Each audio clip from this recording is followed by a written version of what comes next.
This episode brought to you by The Avengers. Some assembly required. Hey everybody, we're watching Marvel's The Avengers, and you are listening to Marvel's Miscast Commentary. Not officially brought to you by Marvel.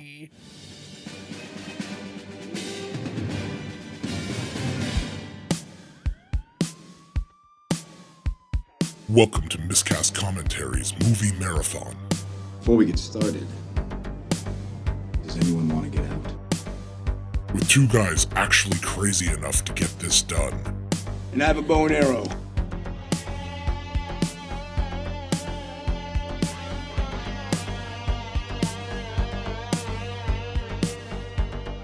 Now here are your hosts, Language! Joe Findlay and Todd Murray.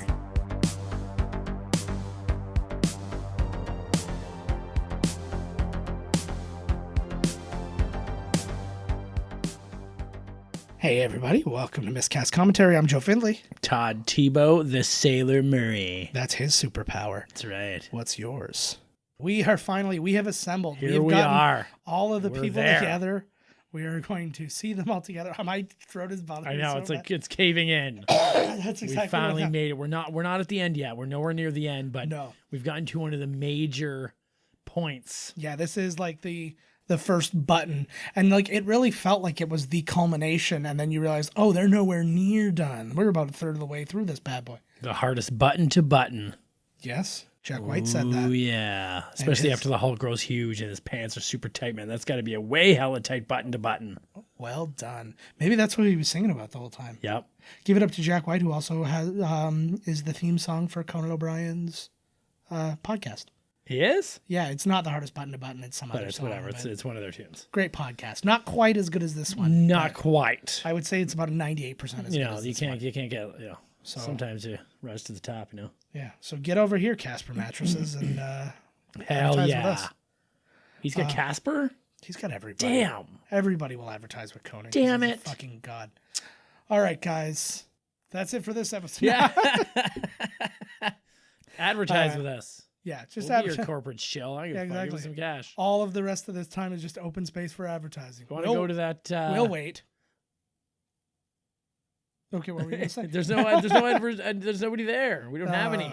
I was hoping That was they would somehow supposed to get plugged be in. 90 minutes of just commercials looped. Yeah. Well, but that was we don't supposed to be have the any whole yet. podcast was just us introducing a bunch of commercials. Spatula City.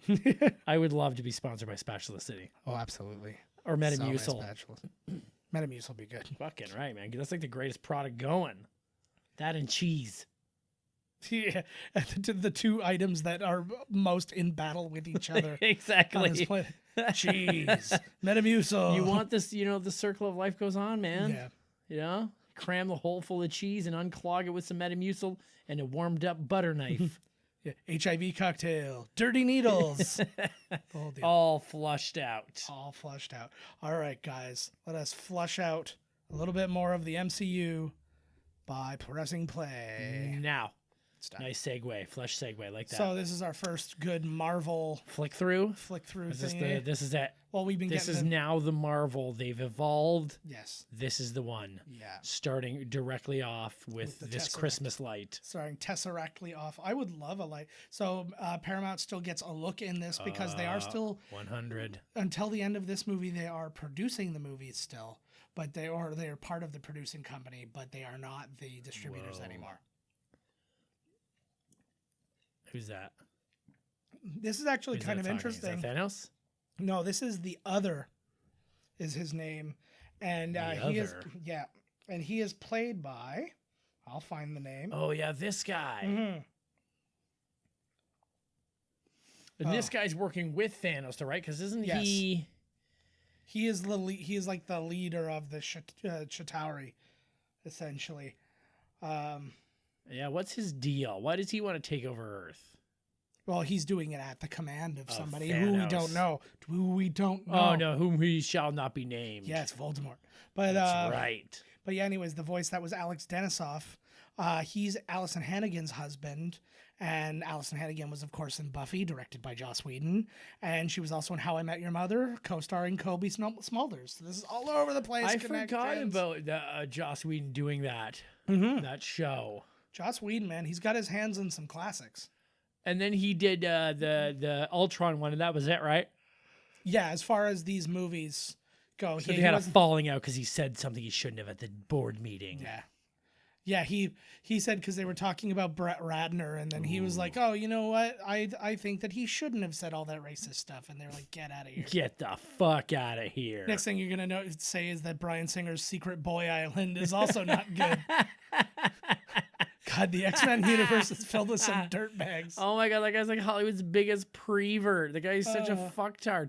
He was supposed to be like the director of Bohemian Rhapsody, but he was like too busy like trying to save his ass from this whole like child pedophile ring thing coming out. Yeah. Which clearly like he must have been thank you Harvey Weinstein. Yeah, I know. Like right? wow, like the heat's off because they really were. They were all over him. Apparently he was unbelievable. Fucking Hollywood, man. That's why he tried to get in with Jonathan Taylor Thomas. He's like, you still look like you did when you were young. He does. He's not in the Olsen twins anymore. They look old. Maria Hill, washed up. Colby Smulders here playing Maria Hill. She's a great role in these. She is MCU. She's not a huge role. Yeah, she's one of the ones that kind of lucked out too because she's always there. Like remember at the end of the last one there? Yeah. There she is. I'm like there she is. I was excited too. Oh, there he is. But this was my first. This was the first moment when I realized it's all coming together because they're like, okay, I've just seen the Shield guys and you've seen Thor, and then all of a sudden you're like, oh shit, okay, now I'm getting it. Well, you don't see Thor, but somebody from Thor. Buddy. The interesting thing, I guess, originally when they were conceiving the movie and they were talking, Robert Downey Jr. said, he was like, I feel like because Tony started the franchise, that he should be driving the movie. Right. And they kind of tried that, and then everybody agreed, Robert Downey Jr. included. He's like, no, this is an ensemble. You don't. Right. No, nobody can be the official lead of this movie. There's brooding up there. Mm-hmm. Oh, he hangs out like a sting. He just hangs out on the rafters. Mm-hmm. So they essentially and purposefully left out Ant-Man and the Wasp for Hawkeye and Black Widow. Right. Because they wanted it to be more tied to S.H.I.E.L.D., and Ant-Man and the Wasp don't do that for them. Right. Well, they could have made them part of S.H.I.E.L.D. You know, they changed things randomly. Yeah, but it was just like they had these guys already, and it was just like it would strengthen the story they already had. Right. As opposed to try and build it from Oh, no, they know what they're doing. They certainly know what the hell they're doing here. Plus, it probably gives it a more of a human touch when we have some humans kicking around, and it's not just like Superman, Wonder Woman, Cyborg, like all these super ridiculous... Don't remind me that I tried watching Justice League. Oh, God. God, it was such a kick in the Holy balls. Lord. Oh, my God, Stargate. Here comes MacGyver. I was just going to Whoever's say. going to step out. Richard Dean Anderson. It's and a then hell of a trip in there. And James Spader. Jesus. That thing just shit the bed. The catch that I have in my throat makes me sound like I'm laughing at everything I'm saying.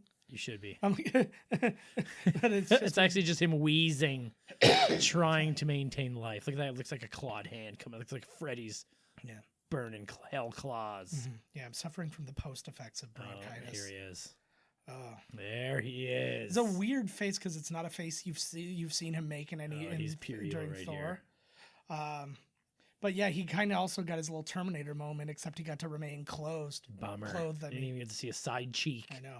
So he's currently holding an Infinity Stone, but there's never any mention made of it during this movie. Yeah, but Which he's I got which one is that again? That is the Mind Oh, Stone. that guy's dead. Or the Mind Holy Gem, jeez. depending on who you talk to. You can't shoot an Asgardian. See, Nice try, the though. one Oh, was thing- that Agent Carter just got smoked? Yeah. No, that was Coulson you're thinking about. Coulson. It wasn't. But the one thing I really, oh yeah, it was him actually. But the one thing I like about Loki, because usually bad guys like him are so weaselly and all that, but like Loki can fight. Only because he's Asgardian. Well, when he fights his bro, his brother kicks his ass. Yeah. But he still has moves. Like he's like. Oh yeah, he's trained. This was like poor Jeremy Renner's. Man, I know. What a fucking bummer. He'll be redeemed in the next one. Yeah. They're going to give him his real moments to shine. His Ronin shit. He's got like a big ass sword in it. And how's he Ronin? He's Ronin. How sense does that make? Ronin was the accuser, right? No, it's not Ronin, R-O-N-A-N. It's like Ronin, like the movie, like the car chase movie. You can't call it the same name. They were different. They're different things. And why is he a different guy? Just because he got different moves? No, like, it's I just be this guy. It's just like a new moniker he took. Ah, He's more badass. Yeah, that's what it is. Well, basically, he's basically gone into Death Wish mode. Right. Is real. I think really is a good way to think about it. Oh shit. Oh, great line. Yep, pretty true. He delivers lines. Loki kicks ass. So when he's doing this as well, you know, he probably would like to shyster. You know, he's clearly got the deal going with Nameless there, or whoever he's dealing with. He's dealing with Buddy from the Chitauri, and he's talking. I don't think he actually has a lot of meetings with Thanos himself. He never does, actually. That's what I'm saying. So he's kind of like being used, but I'm telling you, he's got his own plan going on too. He's Loki. Yeah. You know, he's gonna try and fuck over. I don't remember any of this stuff. Just that he gets like ripped off. I feel like it's a very Sith thing. Like, yeah, this guy's the master now, but it's just until I'm ready, and then I'm going to become the master. Yep. And that's what everybody thinks is going to happen. Until you turn the lightsaber on him when he's unsuspecting. That was a crazy moment. Like, I knew in my heart he wasn't dead, but like it was just one of those. Like, it was very guttural because it was just like he was just like, yeah, like end this, and it was like, oh my god, like the biggest guy in the movie so far has been shot. I remember Hawkeye there, Jeremy Renner, talking about in interviews and stuff afterwards that he was so disappointed because they were like, you're going to be Hawkeye. And he was like, oh, fucking A, now the movie comes and now we turned you bad. Yeah. Like, what a fucking bummer. Yeah. I think given what his role actually is, like once he comes out of this, he's actually like, he's good. Yeah, of course. Like, and because he's a good actor, he's a good, like his relationship with Black Widow is really cool because they're like, you would almost think that would be like the obvious, like, oh, we're gonna put the romance down between these two, and then they throw a twist at you in the next Avengers. Cock. Well, and he's married, so it's like, and like she's basically like the aunt to his children. Like it's like great. Yeah, like, that just reminded me of like RoboCop. Ooh, like when they've got those gigantic guns, and it just like the way it rips the whole car apart. And it's like the matte blackness of Look at this. Get this, India, because like my God, does this movie ever kick its ass? Oh my God, this is still one of the best movies I've ever seen. I think.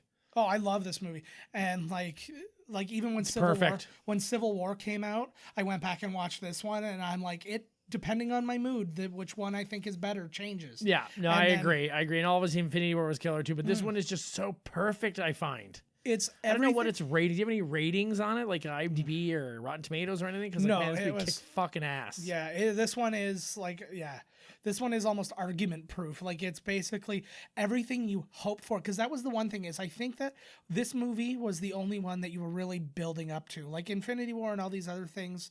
It's like, okay, yeah, like we've already done that. We've already combined everybody and done all this. But this is the first time that something like this has ever happened. So the expectations were huge. Chain reaction. And they met it. Starring Morgan Freeman and John Wick. That's awesome. He just is now officially in IMDb as John Wick. Yeah. Dracula starring John Wick. Coming down, man. Fucking right. Look at all this craziness. Yeah, this is how you start a movie. They actually imploded NASA for this shot. All they need to make this absolutely perfect would be that shot where the whole place is coming down there. A naked lady should have ran by. Just like, but right in front of the camera, like exactly. Killing. That's amazing. Titties wiggling. So yeah, we were talking about Joss Whedon, and we know like his regular stuff: Buffy, Firefly, Angel, Dollhouse. Oh yeah, Firefly. But the things I didn't know about. He was I did know this one. He was a writer on Roseanne. Oh, no way. Yeah. But he also was, he wrote Toy Story. He wrote Alien Resurrection. He wrote Titan AE. He's obviously creator of Agents of S.H.I.E.L.D. And he was also a script doctor for Speed, The Quick and the Dead, X-Men, and Twister. Wow. So I think we mentioned Speed when we did Speed. Right. I do recall that when I heard that connection, I was like, I'm pretty sure we talked about that. But like, yeah, he has been involved. He was actually originally, he was on the short list to direct X-Men, and then he didn't. Something fell through, and he ended up not doing it. But he also was the one who pitched the idea for the comic story that ended up being X-Men 3. So like he was actually like working not like kind of as a consultant in the comics. This button too with this new theme was really cool too because it's this like hit, right? I think the Avengers logo looked kind of cheap, but I mean like the movie's pretty huge, so you can cheap out in your first logo though. That's fine. Well, I think it just looks cheap now because it's evolved. Right. Like it just keeps getting I'll have to see how the special effects hold up here with all them things flying around. This The other ones look pretty good. This is a great movie for Black Widow too, because this is like the one where you get to see her be full on Black Widow. And Before it was just little. She's speaking Russian too. But you also have to consider too, like it's a daunting task, even though it's obviously not real, for her to have to keep up with all these superheroes, right? And like, so for her to look just as badass, now just from a perspective level, for her to look just as badass as like Hulk's, like jumping from building to building and all that, and she's just doing flippy kickies, and I'm like, that's something to say for her. Well, no, she's the only. And how they wrote her. She's almost, when you think about Batman, Batman is a human being amongst gods. Yeah. And they are scared of him. They are totally 1000% scared of him, even though he's a human being. Yeah. And later on in this movie, when they're all Hulk's jumping around and she's down there on the ground level just kicking ass, it's like fucking A. It was so good. And it was nice because it's one of those, you hear about like little girls watching these movies and having, this was like, she's kicking ass. She was like the first one. Like everybody's talking about Wonder Woman. Oh, finally we have one. No, you already had one. True. No, that's very true. This is an ensemble, so you could say that she was, a star. She's absolutely. And she's been in, at this point now, this is her second Marvel movie that she's been in, so she's a part of it. It's not like they just inserted her, right? Are they still coming up with her movie? I heard they were talking about that for like the longest time. They have been talking about it for the longest time. I don't know where they've landed on anything at this point. I don't know what it would be then. Like, would it be before like an origin story? See, it would have to be because like, what the hell? It would have to be because anything else would basically be the Avengers. Yeah, or in between things, she's on her own private mission. Yeah, in between, Captain America's gone and she's working for S.H.I.E.L.D. Yeah, exactly. Well, I would like to see her relationship develop with because you know how she talks about this, how like, he made Hawkeye made a decision that like, changed things and blah blah blah.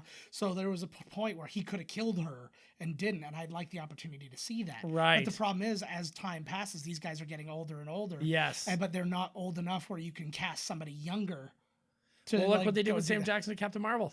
That's fair. Just throw a little CG, some makeup on there. I'm sure they can do it now. Just change their hair or something, I guess. She was just fucking around with these guys, eh?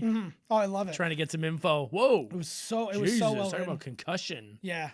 Her chronic. Boom. Lita, tell her that move. Yeah, you got it. There was a great little shot because when he tips her back like over that thing, it just reminded me of a thing I saw. They were making a documentary for a Charlie Chaplin Criterion thing, where he leans back and like it looks like he almost falls down like this giant hole in the middle of a library. But then it shows like this like model thing where he comes out and you see that the hole was actually just like a mat thing that was put right in front of the camera, so he was actually on flat ground. It's like neat little tricks, eh? Yeah, it was really cool. They still look cool to this day too. Oh, here we go. This is Tony Stark and some whorehouse in Taiwan. That would have been amazing. Yeah, it's like bang on. Well, because at this point, you know who they're getting because he just mentioned you go get the big guy, not Stark. You gotta go get the big guy. The big guy. Oh yeah. Here he is. So Mark Ruffalo was actually Louis Leterrier, who directed Incredible Hulk. He was his first choice for Hulk, but he couldn't get him. So he got Ed Norton. Even though back then he wanted Mark Ruffalo. And then there was issues getting Ed Norton for this movie. So then he dropped out and said that he should get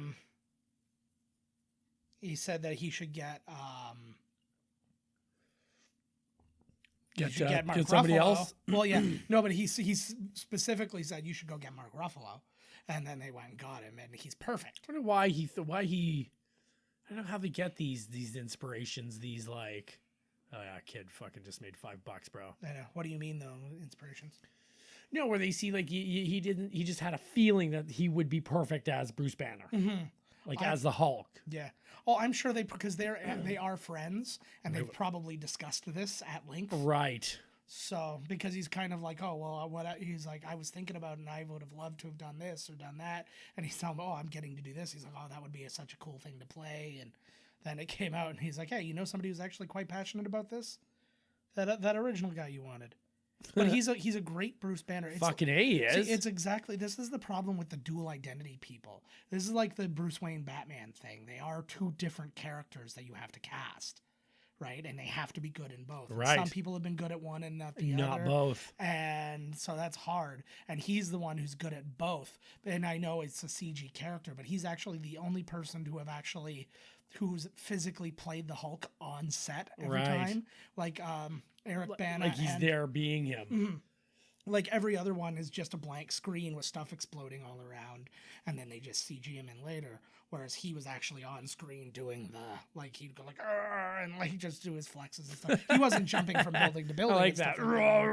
But he really went for it there. yeah, but he had like all the little face markers on and was running around and doing that stuff. Whereas the other guys, they just went into like the motion capture room and did it separate from the from the action. So The one thing I don't know why I don't dig the fact that when he changes into the Hulk, his face looks like Mark Ruffalo. I don't know why I don't like that. see, I don't like it. I think it makes him look weird. I know. Well, the problem is like there is a design for the Hulk, and I think it's because you read so many Hulk comics, to be honest with you. Right. And like, so there's a design in your face, in like your mind that you're looking Yes. for, and you're getting something slightly different. Yeah. I had the same problem with I had a problem just going between all the different Hulks because the Eric Bana Hulk had a little bit of that, but then the one in Incredible Hulk, the Ed Norton one, was a little bit different. He had a little bit of a bowl cut. Yeah. And it was a little, and I was like, I don't know how. I didn't like the way he one. looked too. He was he wasn't wide enough. He was like skinny ripped. And then the Eric Bana one just kept getting bigger and bigger. I like the Eric Bana one. It was, That was a good looking Hulk, man. he looked good sometimes. I think that he looked Oh, better. look like she's scared as fuck right now. She's like, holy shit. Absolutely. And that's like the only She gets time you all find her scared. is all with the Hulk. Yeah. Well, And later, like, well, why not, right? Yeah. I like how she says, like, I will persuade you. Like, no, you're not. Mm-hmm. Once he turns into the Hulk, it's over. Yeah. Well, I even like that little bit too, where he's like, "Stop lying to me," and he's just like, "I just wanted to see what you did." Like, you got Powers Booth sitting. You know up what I there in fucking the World Council. I absolutely hated about that Edward Norton. Well, most of it I fucking hated that movie. But the scene where, like, he's doing some random, like, he's kissing a girl. Yeah. And his meter goes to, like, his heart rate is getting too high, so he's like, we can't do this. And then, like, later on in the movie, he, like, bangs some girl. Yeah. I was like, the fuck, like, Well, because he maybe figured that maybe one she wasn't as hot. Yeah, exactly. Like, I was Put like, this what the bag in. hell? Like, there's Powers Booth from I Sin love City. Powers Booth. This group has been in multiple other things in the in the Marvel universe. They were in an episode of Agents of S.H.I.E.L.D. as well. Right. It's nice that you've got like this little World Council and this nice little. It's just kind of this little like dark, like secret mini government kind of thing. It's like, we can't talk about this. So these are the people who are assigned to be allowed to talk about this. Oh, you know, even then, that's why they're all shrouded in darkness. They could say that it wasn't them. Yeah, exactly. That wasn't me. I could be anybody. anyone. Yeah. You're definitely Weird Al. So as Oh, we here talked it is. about, Look, here it is. As we talked about last week, this is the Yeah, last week. This This is is essentially directly the from- same scene. Now, That's for it's if just- you didn't stay to the end credits, man. yeah. Well, except that like there is just a little bit of like it extends beyond that. Oh, See, like they're giving man. him a lot of flashback, considering this movie was like right before. Well, we're Avengers. seeing why he's punching, man. Yeah. You know, I gotta know why people Reminds punch. reminds me of the end of any Rocky sequel, where they show, or the beginning Yeah. of any Rocky sequel, where they show Especially the end that of the last part. one. Yes, Yo, just all that before, like I lose the point here. They totally planted the seeds for this banner, even right there, for the Hulk banner. You know, not getting along. This whole thing that happened in Avengers, the last one. Yes. What the fuck is the name Infinity of it? War. Infinity War. And so, are you sure? Yeah. And so he said right there, he's like, "Oh, so Nick Fury wants the big guy," and she's like, "No, because they know they're like, don't." Yeah. No, they want you. Well, they and want you because you're a scientist, and they want you for this. Of course, they want the fucking Hulk. Well, they also did that. Well, to Black Widow's credit, she does believe that the reason she's there is for the science. Well, that's what he even said too. And- He's like, "You and- believe everything your boss tells you." And it's like the primary, and I think at this moment it's the primary thing. But at the same time, they would love to have him available just in case. No, they want the Hulk. Yeah, Come on now. Well, they know they will probably They got need, lots of scientists. They They're fine. know they might need the Hulk, but they also know that he's the best scientist. So Yeah. they're like, you do this until until we what's her need. name comes around with the vibranium there. Yeah.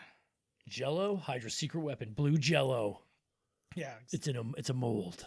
Yeah. There's just a single raisin inside, and whoever eats it is poisoned. What do you think what's going to be the outcome with the Hulk?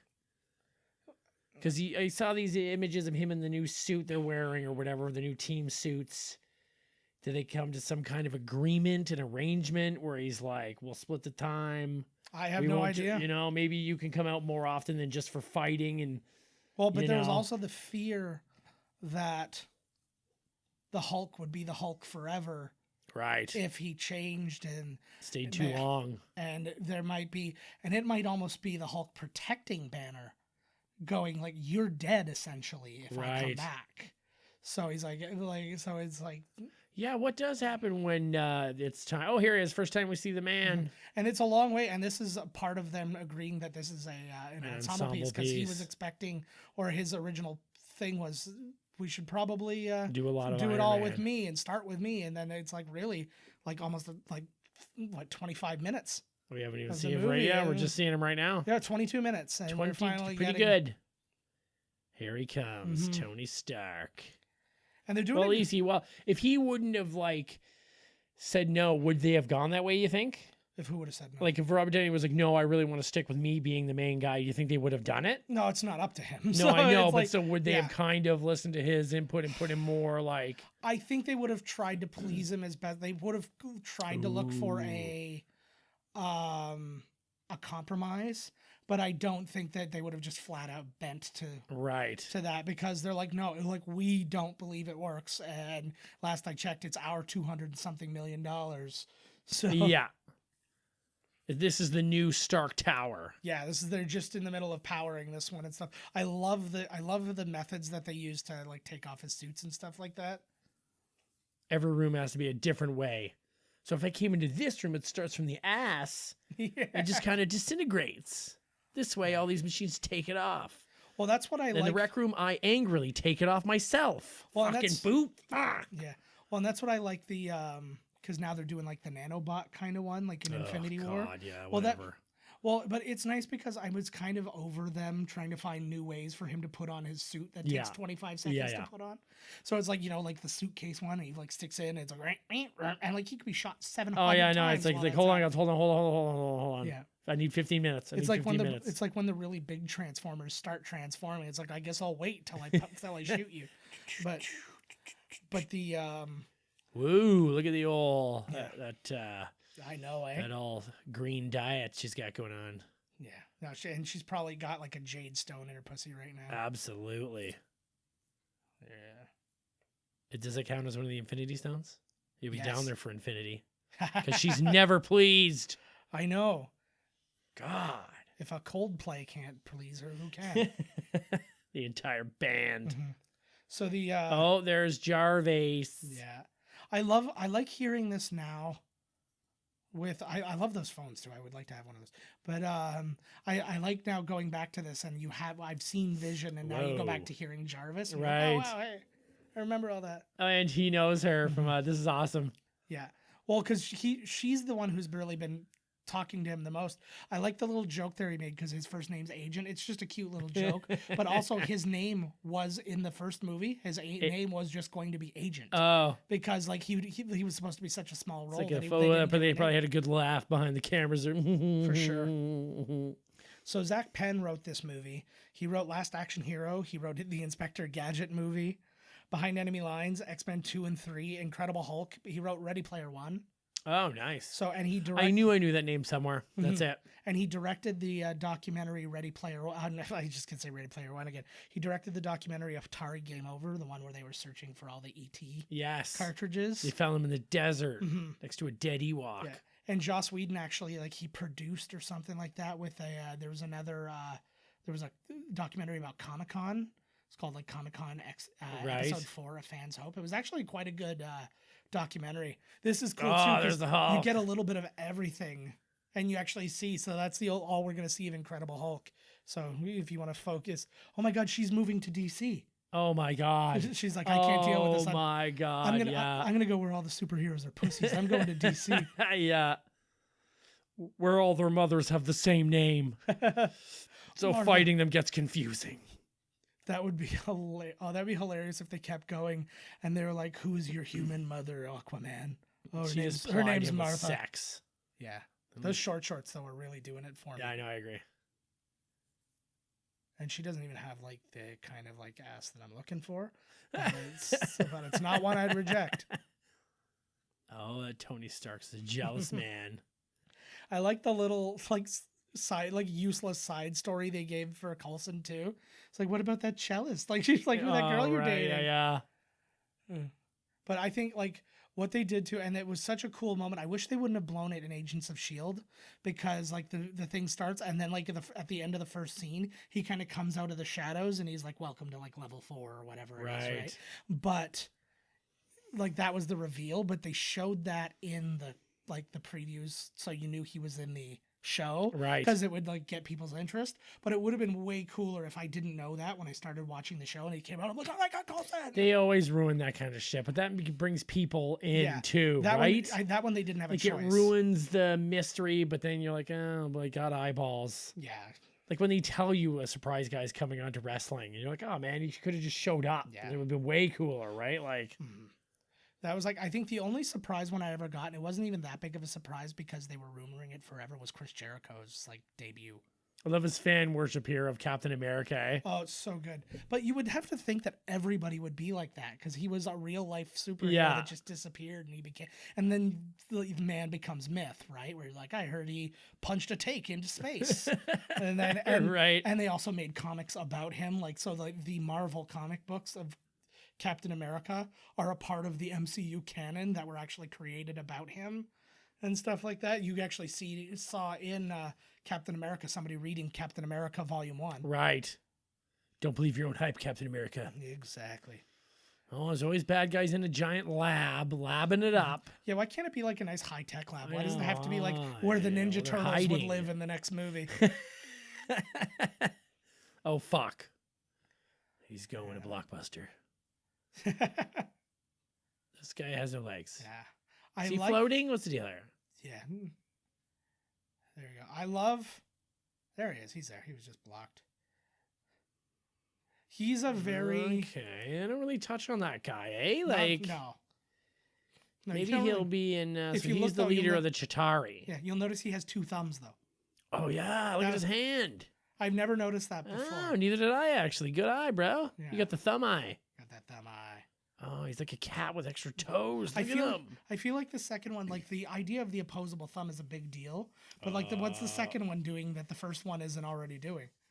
That's what I ask. Todd's like sort of playing with his nipples right now. The scenes get me hot. I like just the idea of just floating crap in space. I know, I dig it too. It reminds me of like Super Mario Galaxy or something. Whoa, he's got the moves.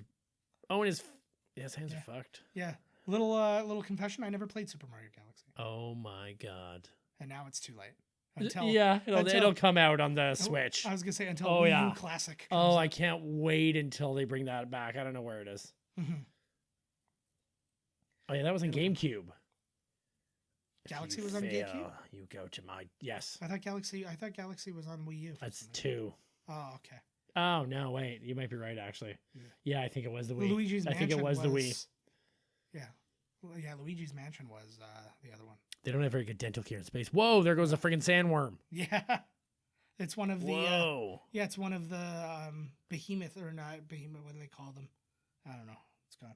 But Tremor. Snakeoid. I like too that he's got some graboid. I like that he's got some fear there too. Well, like that guy's seriously powerful, whatever the fuck. Well, these outer space dudes are like not to be fucked with, man. Well, it's also a very simple trick though, to just like, hey, this guy who always feels like he's in control and stuff like that, show that he's out of control for a minute. He's like a little bit out of his depth, I think. And that's how you know that the people above him are not to be trifled with. Like it seems like he's a little bit, Like it's like I like realizing those things because I'm like, I feel like if I were to try and write a script, I'm learning these things as I'm watching these movies and like how to mold these moments and things like that. But now I just have to have an idea that these moments would fit into. Speaking of trading cards, vintage trading cards. Yeah. I now have in my possession, I haven't even looked at it. I'm scared to even touch it. I'll probably wear gloves. I have the entire set of Dinosaurs Attack. Oh, nice. But he called me. That's awesome. And then I got a bunch of like a Garbage Pail Kids stickers. That's awesome. Like the old school ones that came out. It was like Series 4. I love those old cards. Do you know love them. I used to love. We had so many of them. I liked the horror ones. It was the Fangoria ones. I have the whole set of Fright Flicks. The Fright Flicks. I have it. A little binder. I love those cards, man. I still like when I see the movies and I see the spot in the movie that they took the photo for the Fright Flicks. Yeah. Like in Fright Night especially, or Pumpkinhead, or these different ones. I know the exact moment. Like this is the frame that they took. Oh, here, look at this. Oh, this is where they all meet each other here for the first time. Yeah, I love this little kind of twist too. They're like, that's the toilet for that Star Destroyer there. Mm-hmm. Oh, fuck yeah. You know, the cards, they're only like this thick. There's only like that many. Really? There's not, they fit one of those plastic, I thought you actually square... meant the physical card. Like that was the width of one card. I was no. Like there's all of them size, together. There's only like, I don't know how many cards. There'd be 50 cards or something like. And apparently I have all the Fright Flicks, but I think there was another series because I remember there being other ones. Yeah. They're still pretty neat. That'd be I'll bring them over one day. They're fucking awesome. I would love to see them. Yeah. That'd be a good thing to do a video on. Fucking right, man. Nice retro video. And I bought a bunch, so now I have doubles Oh. of Dinosaurs Attack because I have a shit ton of Sweet. unopened with the gum. I cut my cheek. You could probably use that to like cut Captain America's. Oh my shield in lord! half. Slice his soul right out of there. Oh, Oh, this Christ. place is gonna get its ass fucked out with the two of these beasts. It's ass Does Thor fucked fight out. everybody or what? What? I know he fights Captain America in the forest, right? Isn't that Captain America versus Iron Man? Thor, Captain America, and Iron Man Thor, get into a Hulk. bit of a scrap.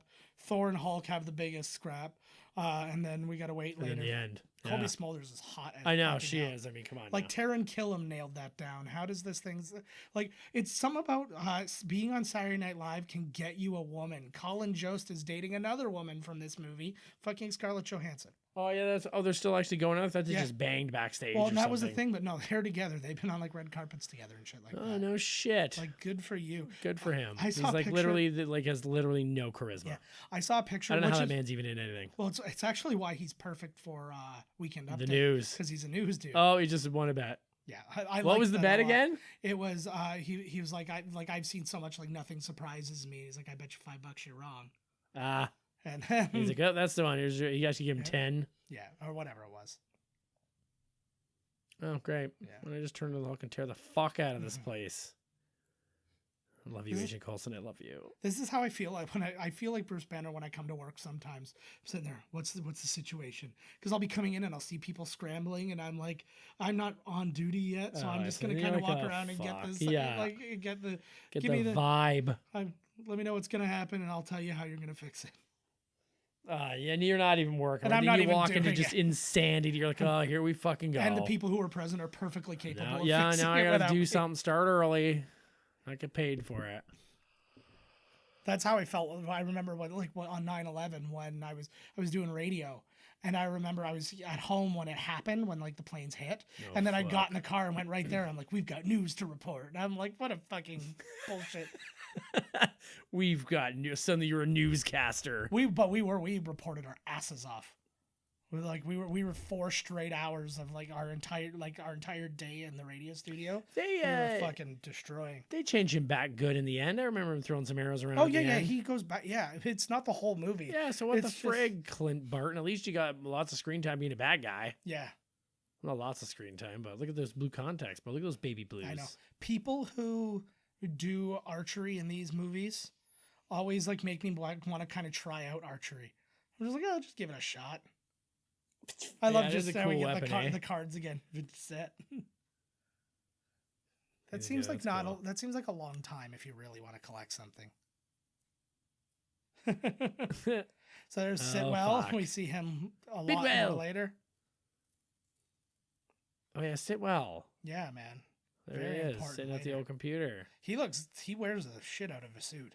Oh, you're up, Cap. Cap, you're up. That's cool because I like they don't really have a huge plan at this point. They're just like, oh, you're who we've got. So Let's go check it out. Yeah, better get your ass over there. You're on duty. It's like being at the fire hall. I like Which it's- one do you not want? Like you're like, oh fuck, I got like that's Falcon. Oh, thanks for showing up, Falcon. Yeah, thanks for Fuck, nothing. man. I don't know because I think they've done a good job at,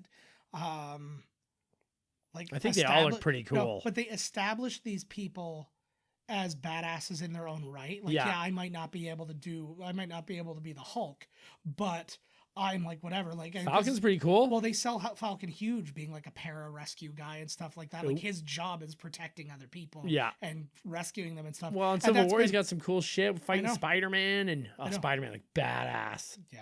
Oh, fucking Spider-Man. That Spider-Man Into the Spider-Verse getting a lot of positive Apparently, reviews. it's got like an A+. I gotta go see it. I wanna go check I it. thought the idea of a movie where all the Spider-Man from all the different dimensions would be stupid. Yeah. But that Phil Lord and Chris Miller, whatever the fuck They their know names how are, to put their shit they together. certainly do. They are very good with animated movies. Do you know who the cast is? So Yeah, there's lots of people. Chris Pine is Peter Parker. John Mulaney is Spider-Ham. Oh, and he wants to make like a branch off, I heard, or something. Yeah. They will. They absolutely will. But like I can't remember everybody else, but I was going through and it was like a crazy. This is actually kind of a gruesome thing. There's a few moments in this that are Whoa, right over his face. Like there's a few moments in this that are really gruesome that actually got this movie an R rating, and they actually had to cut it 3 times to get to a PG-13. Really? There's this scene. Oh, that's a good piece of trivia right there, bro. There's there's 3 different murders in this that were so graphic originally that they had to give it an R rating, and then so they cut one out. This is PG-13? This is could be rated R, PG-13. my God. Yeah, this is PG-13. You think it would have made as much money if it was rated R? Of course not. Deadpool did good. Deadpool did well, but again, people are not bringing their kids You to need see kids, Deadpool. exactly. And you need kids coming back again and again, being like, holy fuck, the movie. Yeah, and you need, because parents don't, well, not only that, parents don't always take their kids to the movies depending on the age of the kids. Woo woo. Right? They're not taking 13-year-olds to the movies. The 13-year-olds are going, can you drop me off at the movies? Yeah. And they're not going to see, and they can't go to see a rated R. Or they can sneak into it, but that doesn't count towards their box office. Right. So like lots of our movies, lots of our movie going experiences did not count towards their box office. no. I'm telling the story again. I know we've told it before, but we'll remember when our Fred wore a cowboy hat to sneak into. Yes, that's exactly what I was thinking of. Time Cop River Wild double feature. That's exactly. We went and saw River Wild, and we regretted that all the way through. But it was to get to see Time Cop, and then we were going to, like, we all came out as a crowd, and then had to go back in. So we tried to stay in the crowd, and we just see this cowboy hat like about 30 feet in front of us, and we're like 30 feet in the air. And we're like, no, he didn't. And then he got picked out of the crowd like fucking Magneto amongst the Jews. Yeah. In the beginning of It's X-Men. like, no problem. And they're like, hey, what's this? You're way underage, kid. All we had to do is we just had to sell him out. We just had to walk right past him and just be like, sorry. See you, buddy. This guy's all right, eh? Yeah. He was in something. This guy needs it. I think he was in Seinfeld or something. Yeah. He reminds me very much of like the principal from Growing Pains, but it's not him. Oh, and of course it's like the German guy. He's like, fuck you, buddy. No, of course. Oh. I like that they did that though. It's a nice little kind of Woo! Ooh, zapped it. Imagine he missed and hit the lady next man. He would feel so bad. Oh my like God. ricocheted and hit an innocent person. Oh fuck! Sorry. Yeah, lady. it's not a flat shield. It could have went anywhere. Oh. In fairness, you never punched Hitler. True. Yeah. Oh, he knows. Still.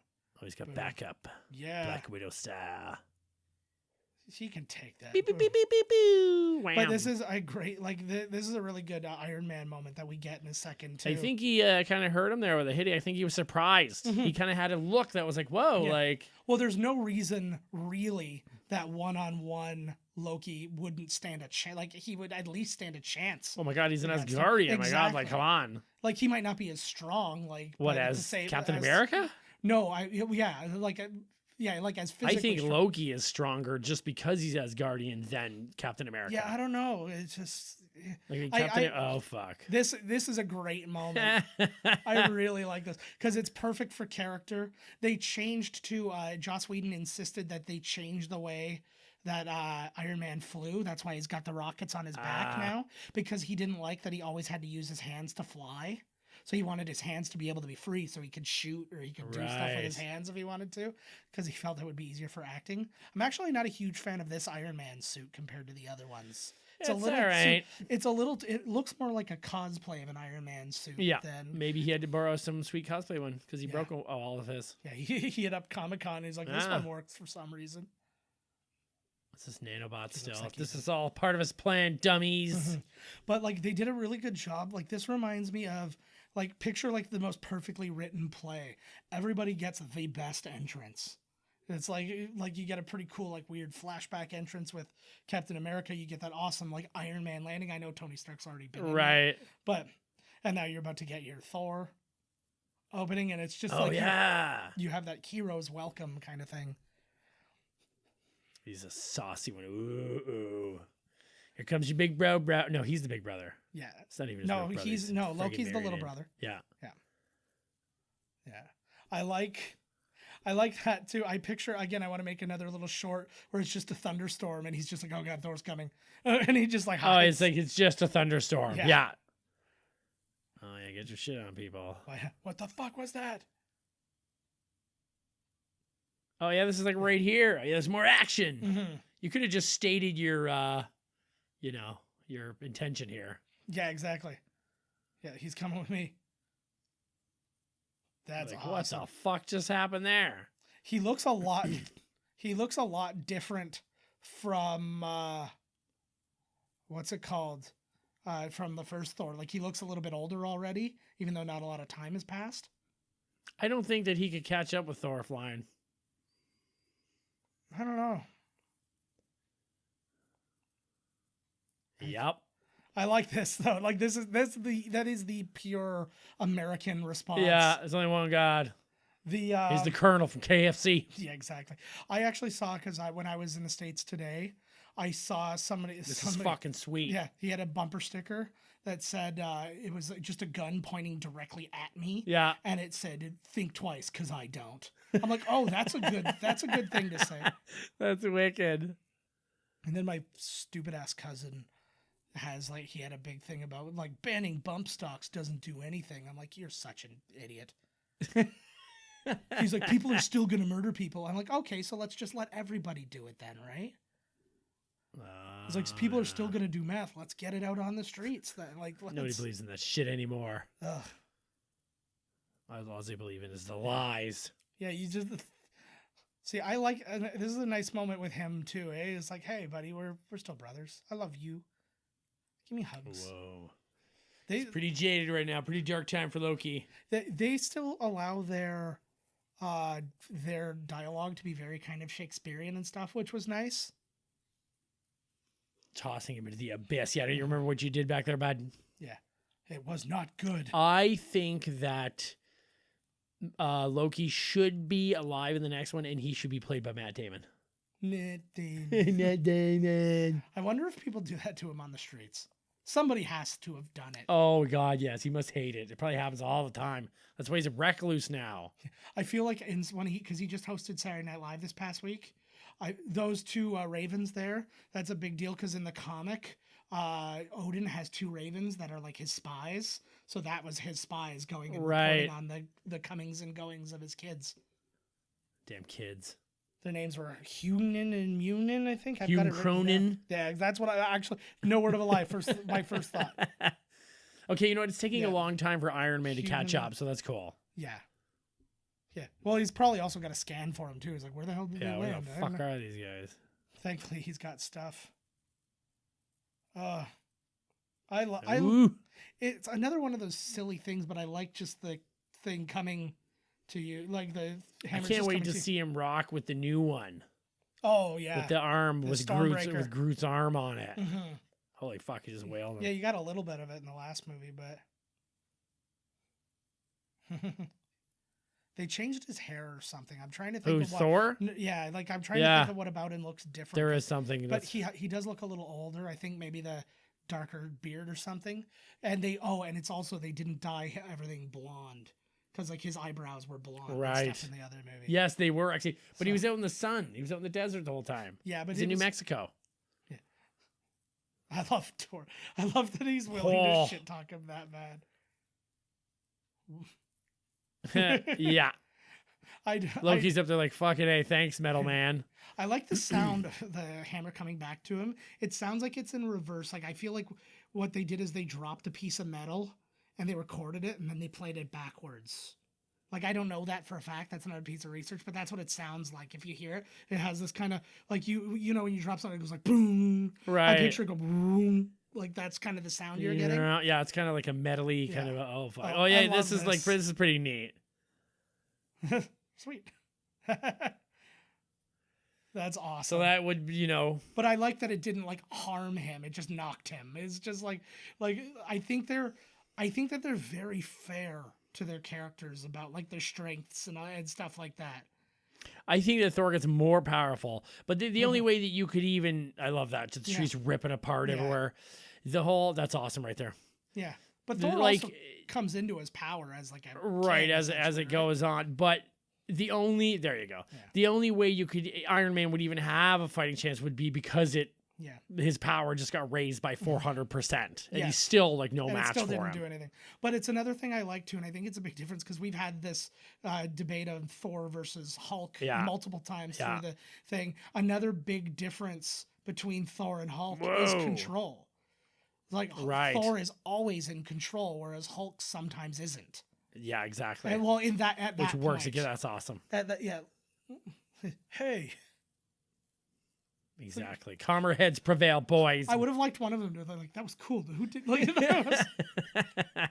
It's not cool when it happens to you. Yeah, but it was just like fuck off. It was like you just hit both of them, and then it got back to him. You want me to drop the hammer? Oh fuck! This is a great shot because I was kind of at this exact moment. I'm like, what's gonna happen? And then this happened. I'm like, like Predator explosion. Yeah. It sounds just like when Jack Napier hits the ground. I was literally just kidding. I was yeah. just like, that was actually where my impression was coming from because That's the actual sound in Predator was more like, like, hey, we just leveled the rainforest. Maybe we should stop fighting. He's like, oh, like he should have had like, oh, this is good land for like a building. Just because, because he's like a businessman. he does business. That's like how Trump does it. Accidentally blows up a city and then puts a Trump tower. Get me Thor. Get me Captain America. We're gonna make a huge hole. He's still going forward with this like space thing.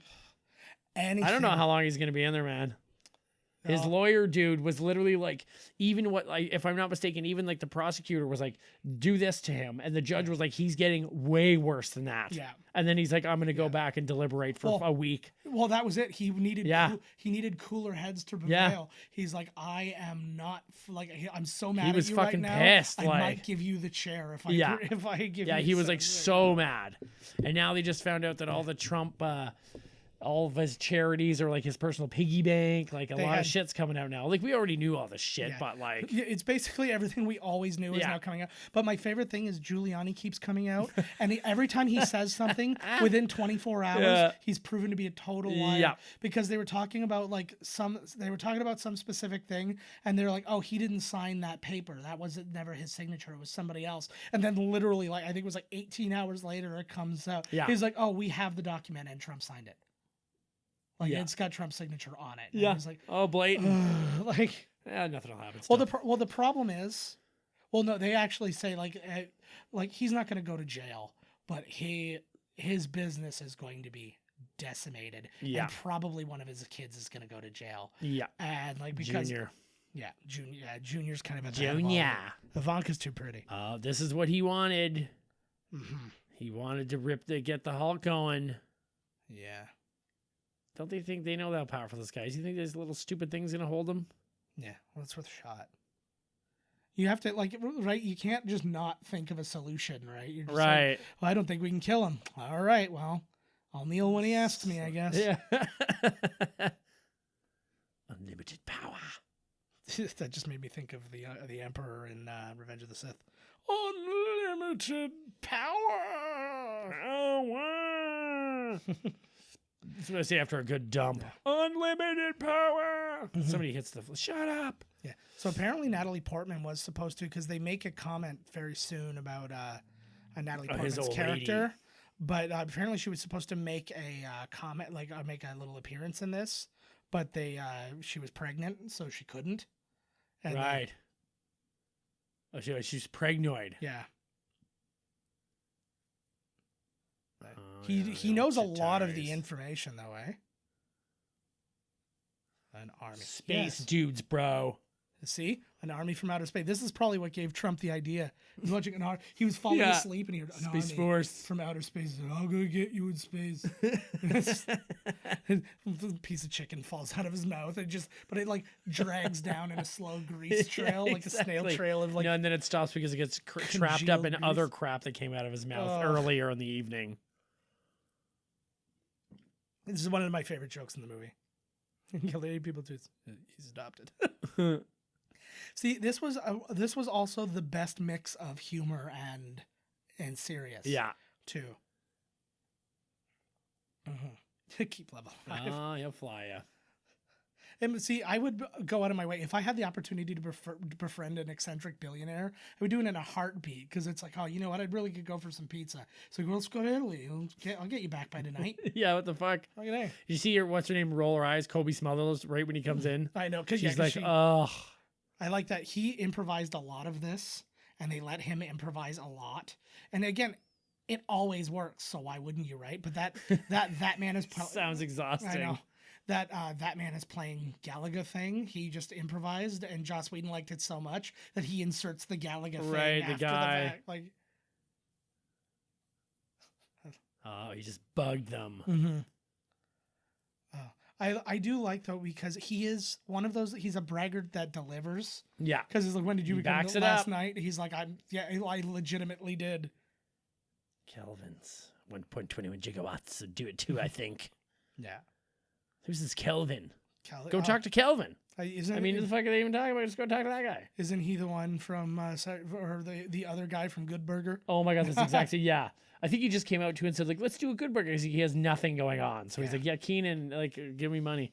Yeah. Can you just buy me a Good Burger? I'll get you a bad fuck, burger. here he is. I love that. I love how you turn into a big green rage monster.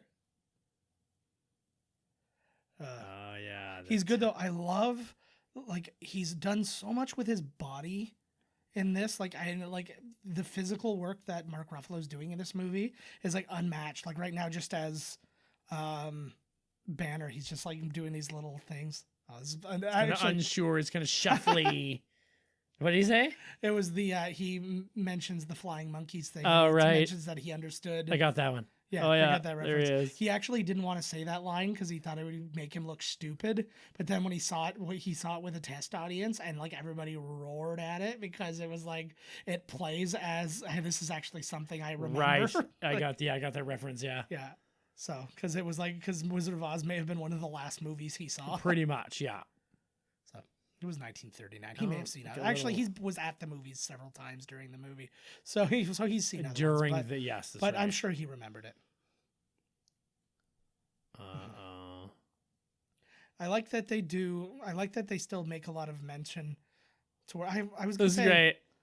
This is great. So well played. I like how they make a lot of mentions towards Incredible Hulk, but at the same time, I keep treating it like it's not part of the MCU when it is. So of course they're going to reference the movie. Right. I can't stop watching like Tony Stark's lines here.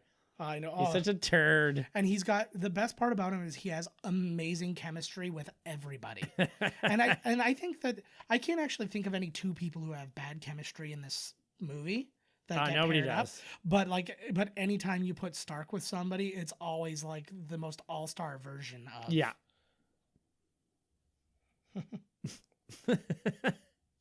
So one of the best stories that came out of this, because so few times during the filming of the movie was everybody present, right? Because you don't need to be, right? Yeah, exactly. And so the people will be like, well, I'm going home for the week or whatever because I'm not needed till next week, blah blah blah. But so there was a very short period of time where literally he offers them the chips or whatever, where they're all there, and Chris Evans texted all of them, the entire cast, just wrote assemble.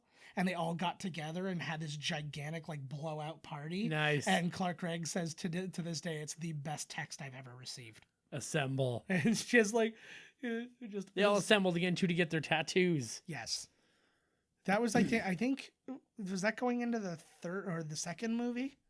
I don't remember. I remember that being a later story. I think it was closer to Infinity War. Maybe. Oh, you know what? I think you're right. But that's cool. Like, oh, yeah. He's sucking the juice out of other blueberries. Yeah. That's one way you could definitely get you can get a tattoo out of me. If I was doing something this, like when the Lord of the Rings guys all got the tattoos, you bet your ass I'd have a tattoo with them. Fucking right. But I got one. I wasn't even there. Yeah. On my ass. Mine's on my ball. It's my Left best ball. super. If any area on me super, it's there. Yeah. The worst part is I lost my left ball. Now I'm desperately trying to find it. My precious. They said that apparently Robert Downey Jr. was literally hiding food on the set. And nobody could, and like when people are supposed to clean up the set and stuff, nobody could find where he was hiding the food. So just in the middle of the set, like him having those blueberries or whatever, he would literally just reach under something and then all of a sudden have food. And they're just like, let's just let him go with it. Like, and he's just like, and he wasn't doing it as a character thing. He literally was doing that in case he was hungry while they were shooting. Like he was just sandwiches stashed, forgets about them. The set reeks like dirty old salami. I think it was just like little packaged things like that. Like I don't think it was like, oh yeah, I got like a granola bar under here, this over there. You know, like a half-eaten Tupperware thing of lasagna. Like, oh Jesus, the hell! I was gonna say it's an open-faced egg salad sandwich. Like, oh God, tuna and egg salad sandwiches all over the fucking place.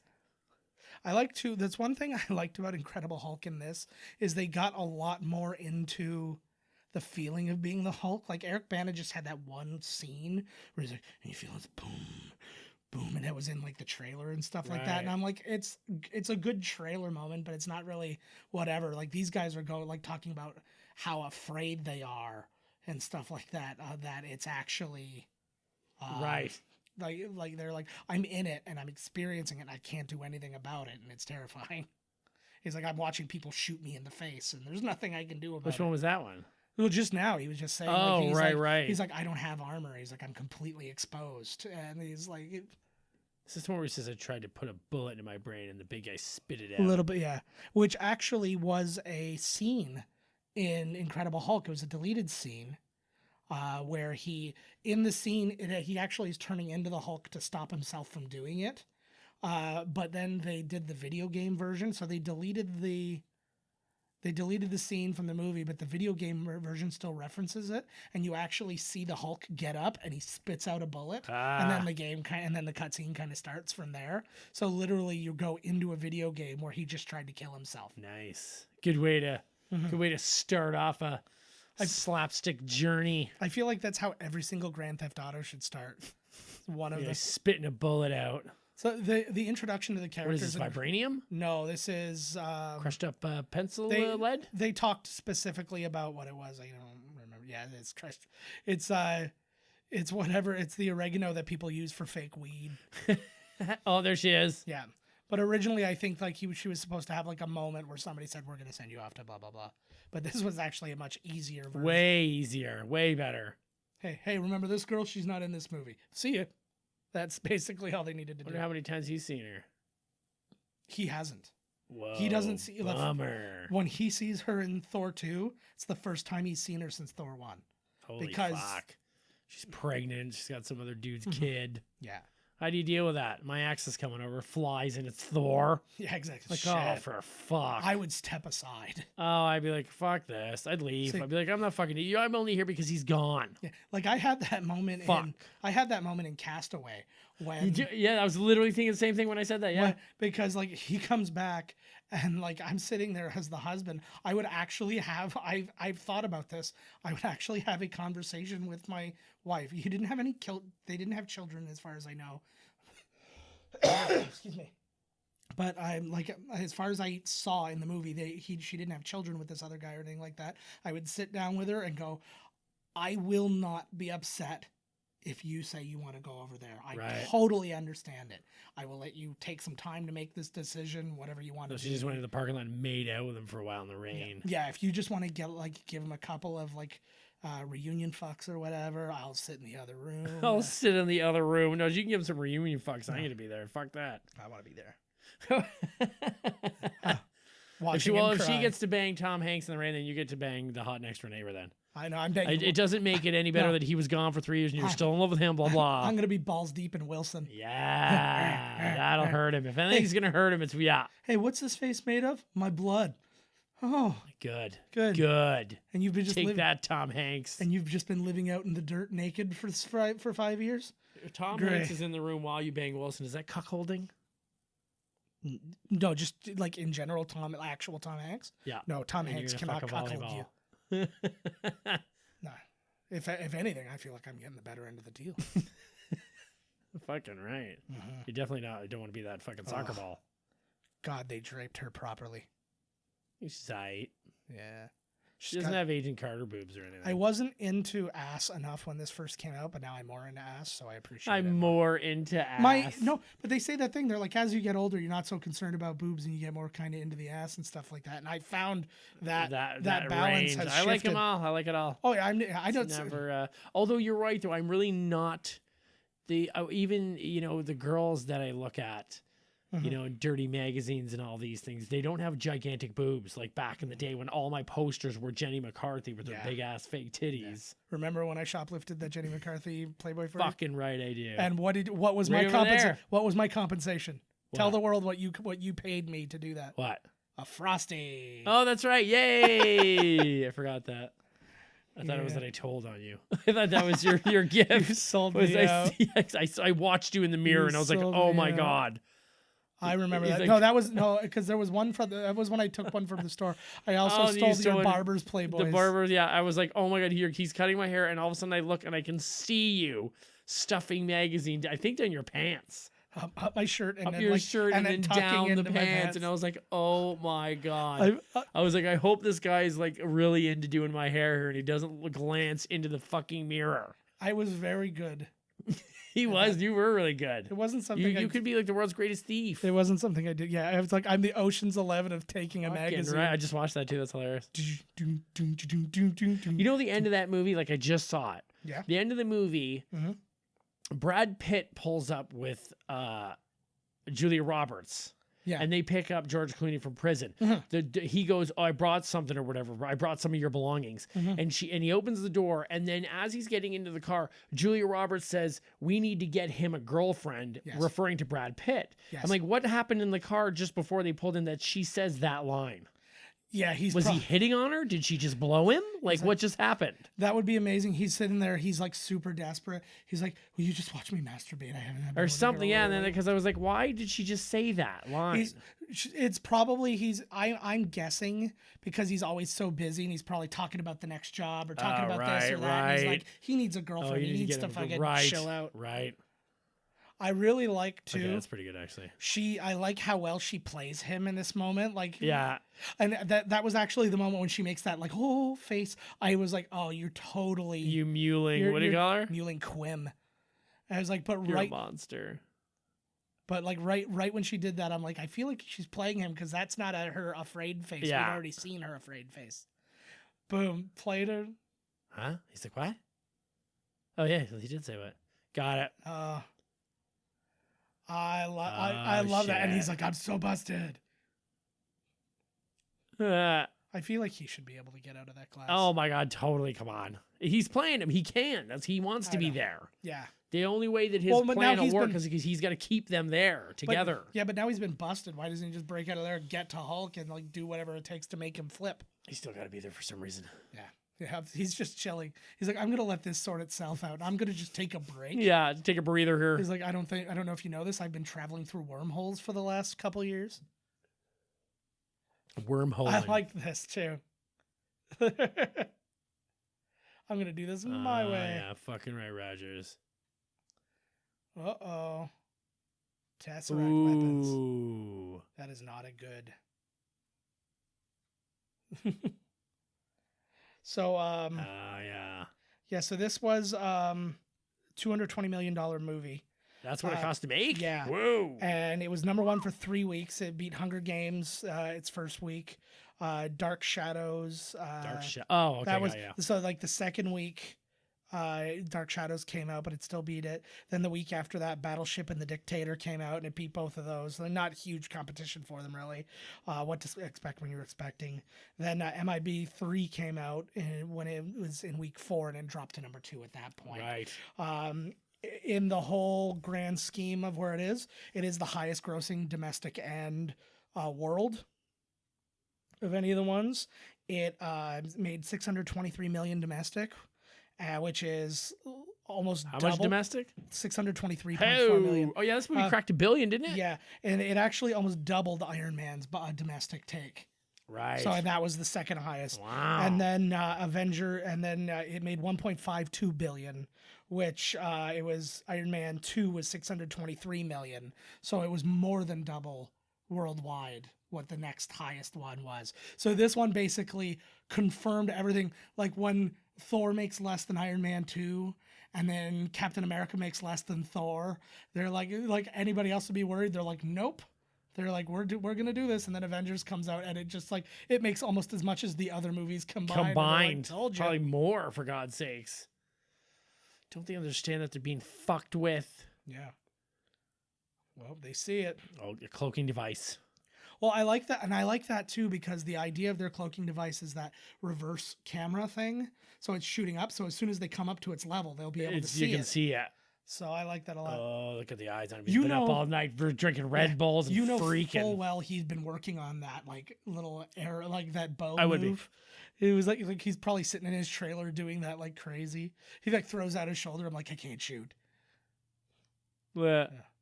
Turn. Oh, here we go. I like that like he's older too, like he's like the older man and he's like, I could still beat up Captain America. I don't give a shit. Damn right. Yeah. Oh, what footage did he see? He watched the footage.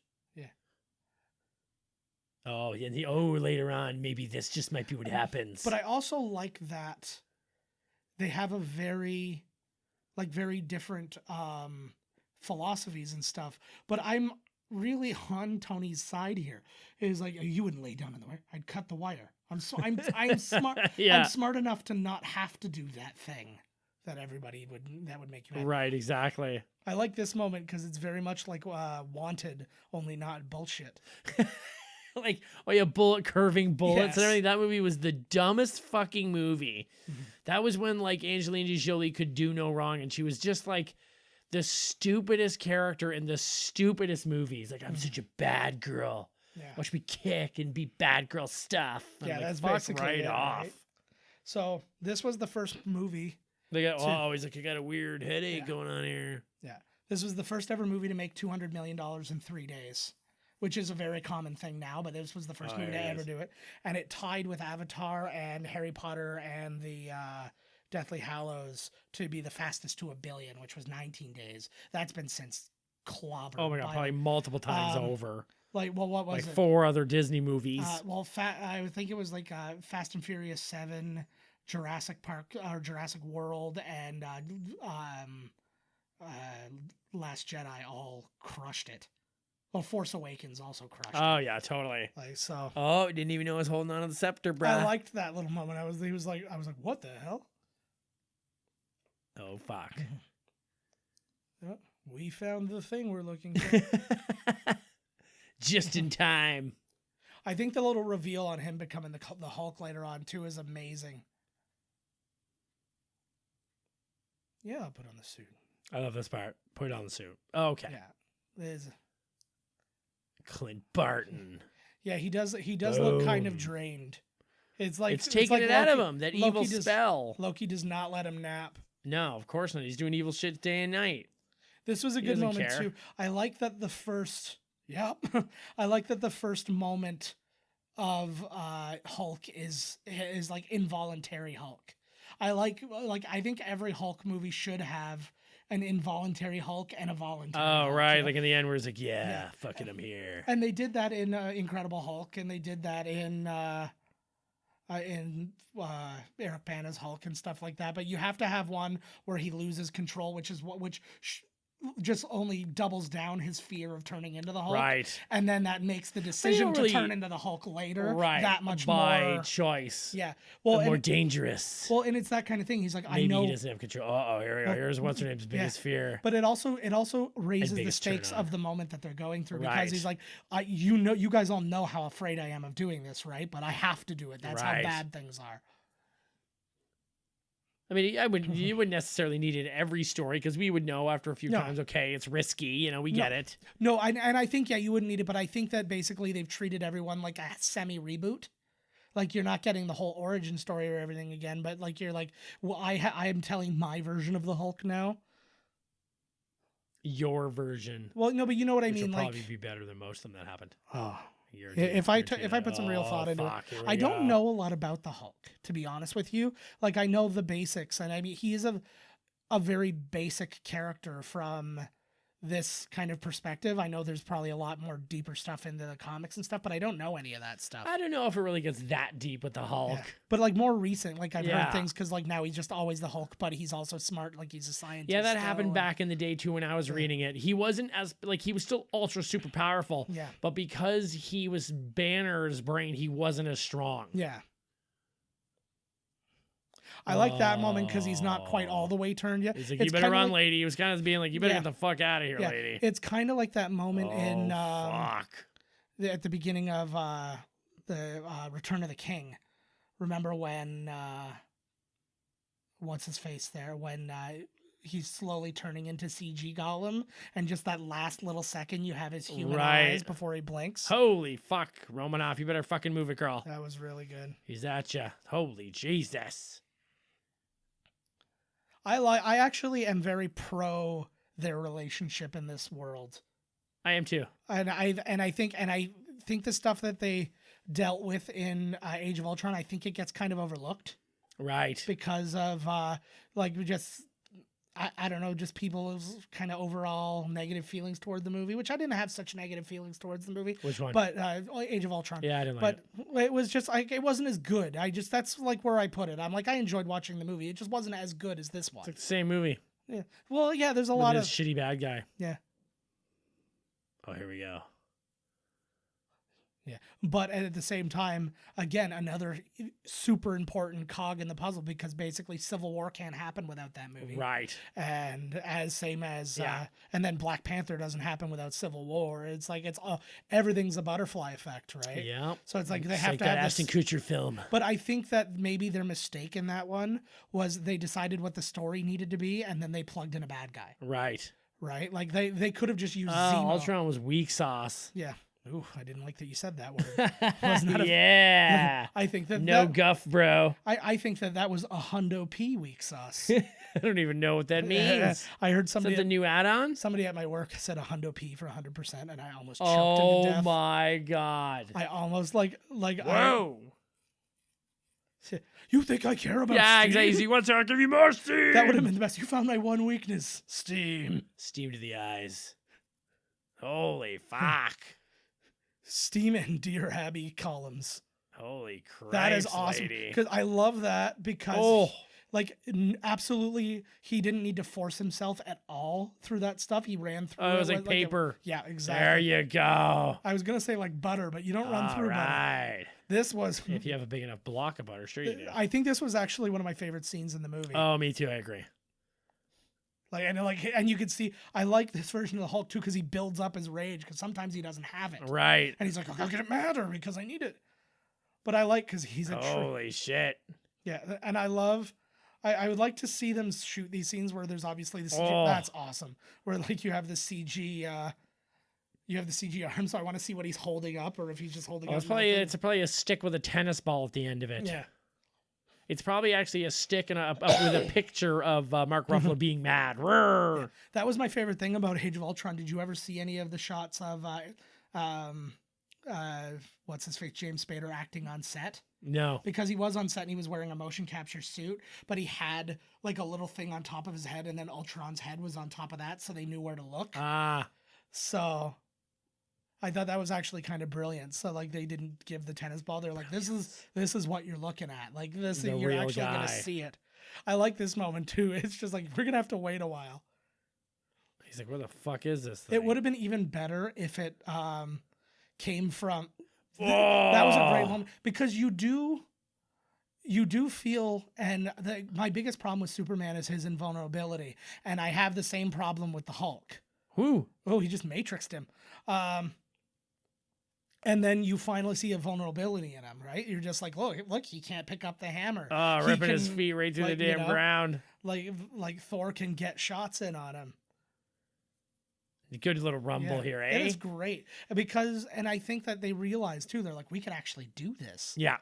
See, this was like watching a full-blown comic book movie, like for real. Absolutely. Like the action scenes, like just so wicked. Yeah, absolutely. This is like a good filmmaker can pull this off. Oh, for sure. 220 mil. For sure. If this was Sony, this movie would have cost 600 million. Oh my God. Well, that's the thing that always kills me. It's like when they talk about, like when they talk about like the Fast and Furious movies, I know because so much of it's practical and they're like destroying every car they destroy is at least $100,000. That like the budget's kind of out of control. But I'm like, you can figure out how to rein some of that shit in without hurting the movie. Exactly. You know what I mean? I was like, I feel like some of those could be CG cars. Nobody would know the difference.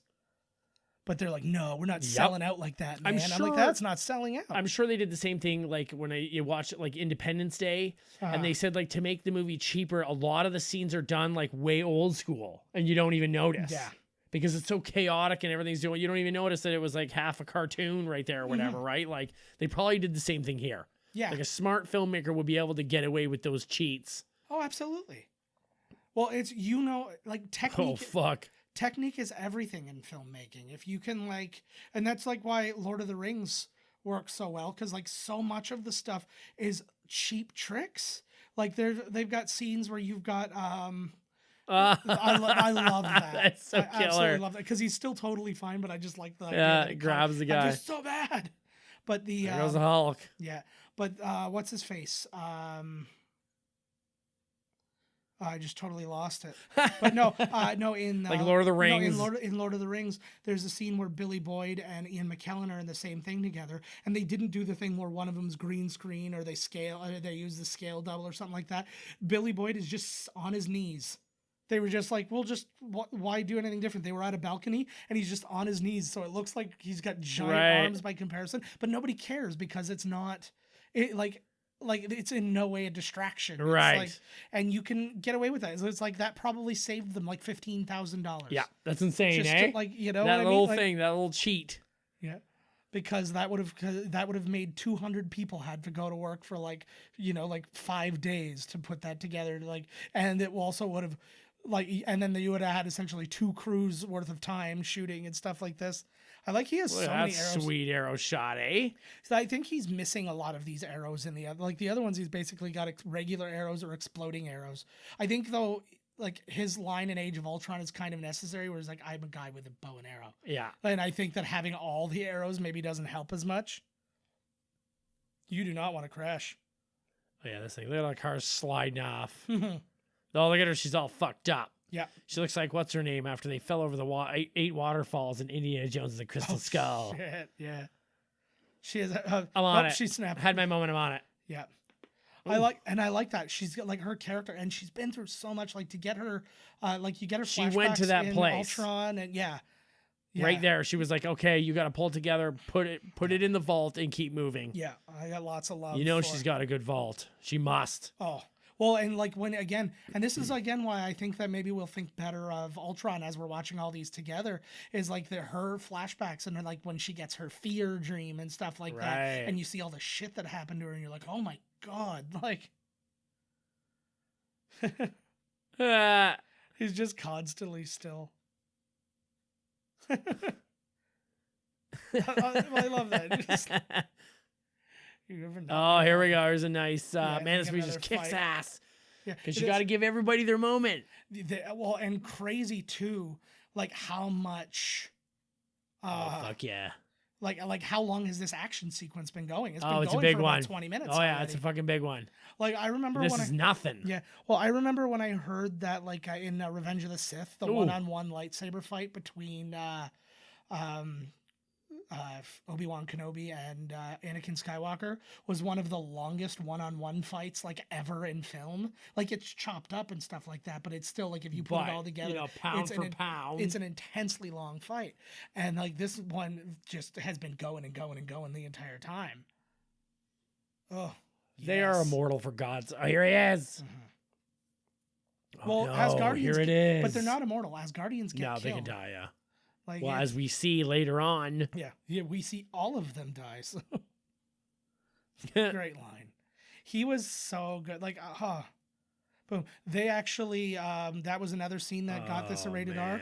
Originally, you saw the thing come out his chest and like explode out blood. And so that was another thing they had to take out to get some. It's funny some how some PG-13 movies action. are like a couple spatters of blood and it's rated R, and some movies are like blood-soaked gore, sex mania, and it's like fuck all. I feel like those ones are still R. No, I feel like PG-13, depending. Yeah, maybe even G. They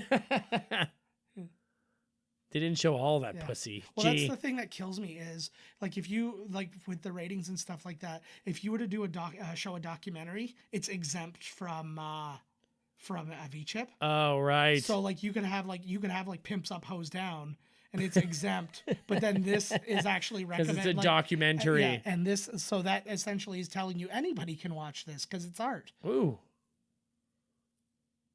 It certainly is. You lost Clint Barton. Yeah.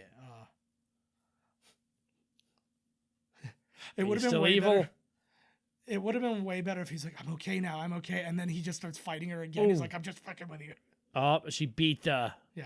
Why What does if it this came thing back? have this pod that shoots out Oh, they said like crazily? well, they said specifically they were having the conversation. Oh, the They were Hulk. well because he's like this is an interesting cage. He's like not built for me. He's like built from something stronger than you. So they were ready to have the Hulk in this thing, and that's how they planned on trying to kill him if they had to. I think is there any difference? What he just did there was essentially just like landing with that thing in the ground. I agree. Like what the fuck? Like I agree. Well, it's like, it's like the What the it's fuck? like the jumping in the elevator thing. Like, it's Yeah. like, oh, we're Oh, falling in yeah, the yeah. elevator. If you jump at the last second, you'll be fine. I think that works. I think that is clear and concise science. I think MythBusters actually tested. Yeah, they that. did. Did they? I don't Yeah. know unless you can actually have a human being there. I think all that shit was bullshit. Yeah. Well, no, because they have all those like things. Boom. Boom. I love that. But no, they have all those. What's it called? Like those G-force meters and stuff like that. So they can go. They know what G-force will kill a person, and if it sort Right. of breaks that, they're like, well, this person's definitely dead. Oh yeah, they're still in there trying to fix the. Mm-hmm. He's still hanging along here. Well, and I like how they do that because when in Civil War you see the new versions of these and stuff, and it's like, yeah, it's Stark. How How much this. fucking money do they have? Like, geez, who the fuck made this thing? Well, that's actually what I'm the kind of interested in. fuck? Like, Because it reminds me a little bit of like when in Independence Day when they what's it called when they're saying like where did you get all the money to like fund this place and stuff like that. I think of the exact same thing, and I just picture Judd Hirsch going, well, you don't think they spent $50 for a hammer? Like, like this thing looks like it cost like $1 trillion. yeah, Oh shit. yeah, it would be Oh it would be reasonable to assume that this cost as much as the entire space program and yeah, the like 60s and my 70s. god, like seeing what anything costs now. They get a couple of jets and it's like $1 billion. Uh-huh. Like this thing's like 2 football fields with like the world's largest propellers. They built it with cheap steel. That's why it fell Oh apart. yeah, fuck man. Chinese steel. Don't you kidnap me. That's what you'll say to them, eh? Don't you kidnap me, girl? I feel like there's an honor system, right? Oh, he's dead. Oh, the gut. I always thought I heard him say, I got rabbited. And I'm like, what does that mean? Like, does that mean like a rabbit punch? Like, Yeah. So like that kind of thing? No, he said the god rabbited. It's very interesting watching these with closed captioning Yeah. for the first time. But, like, this is kind of yeah. really egotistical, though. He's like, they'll love me so much that now they'll finally come together. It's like, that's thinking awful highly Yeah, of it yourself, is a isn't little it? bit. That's it is heartbreaking though, and I remember being like legit sad when that Coulson. happened. I was like, "Oh no!" The guy who had an average We'll of never four see him lines per again. movie. Or will we? Yeah. Whoa. Tune in when we binge every episode of Agents of Shield in Oh, one night. God. Ooh, look at that. I got a little bruise on her. Yeah, I like bruised up women. me too. That's why I'm always bruising up my wife. Getting right. Look at her. Get over it, girl. How does I don't know, they don't all have headphones, and I guess they were communicating with each other before. That's over the loudspeaker. Yeah. No, but I meant before, they all did have earpieces in because they were all communicating with each other. Who the hell's everybody else? Everybody's dead. Oh. They all got sucked out of the. Oh, yeah. Thor got thrown off. I really like this moment too. Blood on them. Like I like that. Like literally everything Fury does is bullshit. Yeah. Like, Hey man, that's what you got to do to run the show. But even more so because I picture him going and getting spoiler alert, they weren't in his jacket, but I picture him going and getting them and then rubbing his them blood, in his blood yeah. and then just tossing. Yeah. Well, hey man, what you got to do to fire up the team, man. He knows. Yeah. Let's just talk about Got to Chris keep this fucking machine moving. Yeah, Chris Evans really like wears the shit out of that Under Armour. Yeah, he certainly does. Oh, is he wearing a Black Sabbath shirt? Oh, Tony Yeah, of Stark's course just he is. feeling so hot right now. Yeah. We played a really fun prank on a guy at my work. Well, he's a super metalhead, right? And then we were telling him that the guy who is definitely the least likely to be any kind of metalhead. And he was like, oh, yeah, he's way into... Because he said a very specific, like, subgenre of metal that I never heard of before. Like stoner doom. Like, it was... Like, it might as well have been that. Yeah. And then one of the other guys was like, oh, yeah, he totally... Like, he listens to that kind of stuff all the time. And then he actually named off a couple of bands that, like, fall into that subgenre that I would have never known. And I'm like, ooh, good. Like, now you've put something in. He's like, seriously? He's like, I never would have guessed. And he's like, yeah, talk to him about it sometime. And then... But the problem is the crossover in our shifts. Right. It's very rare sometimes to see each other. And then sometimes because somebody will get there early and then you get to go home a little bit early. Right. And then so maybe you even that day you won't see. So you might not see a guy for a couple of months. So we've just been waiting for this trigger to be pulled. And I was there and they were both there. And I'm like, he's probably forgotten about it. And I'm literally packing up my stuff. And then he goes, oh yeah, so you listen to... And he like brought up a couple of bands and like Trevor's like, what are you talking about? And he's like, oh, I thought you did. And then I just start laughing. And but he never like called me out like, oh, you assholes. Like, right. That's what we were waiting for, right? Because it wasn't a meme. Like we don't No, want it was just like, it was pranks. just a funny, oh geez, here he is naked. This is to me the weirdest cameo I've ever seen in a movie. Oh, yeah, who is this again? Just wait for it when it comes. But I like that you guys. Fucking Harry Dean Stanton. Sweet. Now, there's been wonder as to one of the reasons why they got him, because his last lines when he's in Red Dawn is to just constantly go, avenge me, avenge me. Those were his last lines in the movie. So people think that maybe they like just kind of as a jokey joke brought him in with that in mind. But then also he asked if he was an alien, and he was an alien. So where's his pants? Gravity ripped them off. Yeah, like because when he got huge and was running after Mrs. Romanovsky there, he had his big ass pants on. At least he should still have gigantic pants wrapped around him, right? Or not wrapped around him, but on him. Yeah. I love it. Like it's such a good moment. Like I feel like that should have been like the Stan Lee appearance. I'm glad it wasn't. I'm glad they got an actor, but this also weirds me out too because stylistically it's like no other part of the movie. Yeah, I know. It's like what the fuck? Like this is what it looks like when you come down off that evil high. Yes. He's in like they're detoxing him. Or if you do half an ecstasy pill. Exactly. I want to be which that I guy. did before this. I want to be that guy. I want to be. Yeah, I know you've been rubbing my balls for this entire movie. And it feels Am I nice, rubbing so your balls or your balls rubbing me? I called Carrie out when we recorded the a Christmas Story episode. I just kept saying, "Are you fingering my butt right now?" she was thrilled. She was thrilled by that. Oh yeah. See, exactly. There's so much backstory between them, and I guess Joss Whedon wrote a big backstory on them and stuff like that. And then it was just kind of like he put all that work into it, and then he doesn't really get any use out of it. Right. Well, it's good to have these back things, though. It works better for your characters. Well, and especially because you're moving forward. Yeah. It's not like, oh, I'm not dying in this movie. I'm going to be in Avengers too. It just helps with your character, getting your character, even writing for a character. I would think if you thought of their backstory and everything, that's what you're supposed to do as an actor, right? In a scene, like where was I before? Like, I love that little moment where he just asked how many agents he killed. Like, what a human moment. He's finally just realized, oh my God, like. Probably just killed a shit ton of people. What have I done? Oh, he's definitely responsible for the death of, like, here at least a dozen people. And then he killed other people on the way to, like, when they escaped, too. He killed people going to the store to go do laundry. He was evil. He's just bow and arrowing. Oh, yeah.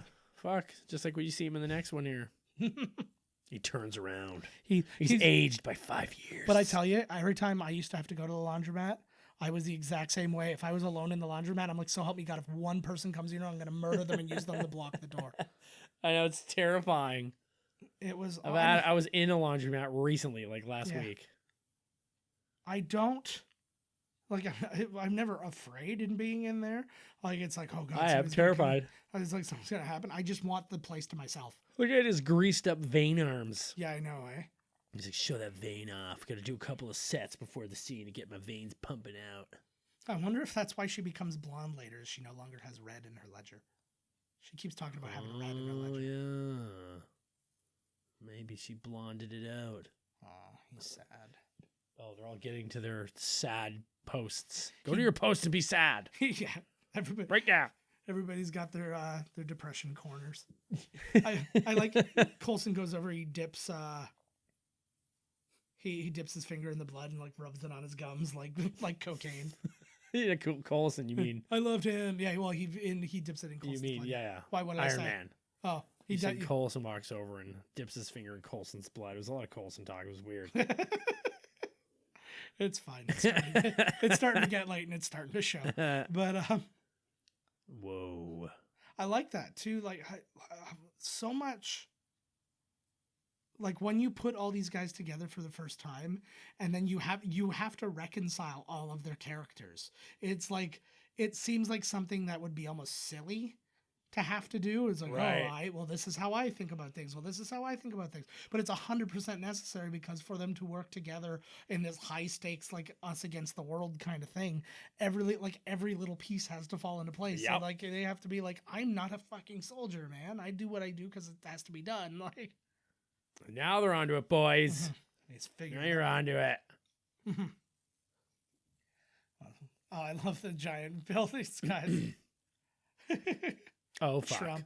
I've been like, I was talking about it before. I've been rewatching 30 Rock, and I've been finding so many references that are so prevalent now that weren't then. Right. Jack Donaghy saying that we need to make America great again. No. That's funny that he plays Trump too all the time. Tracy Morgan potentially losing a lot of money because he hit somebody with his vehicle. That's fucked. And then there was there was another one from a previous episode, but it was stuff that like lines up perfect. Oh, they keep talking about Cosby. And I'm like, oh, these Cosby references really aged well. And I was like talking about Dr. Cosby being like a leader among the black men. Oh my Lord. That. I love 30. I need to go through that show. I really like that show. Here we go. They're suiting up. Oh, I like he's getting, because he's been bare arms for the whole time. I just realized that he's getting his armor right now, or his armor. Yeah, damn right.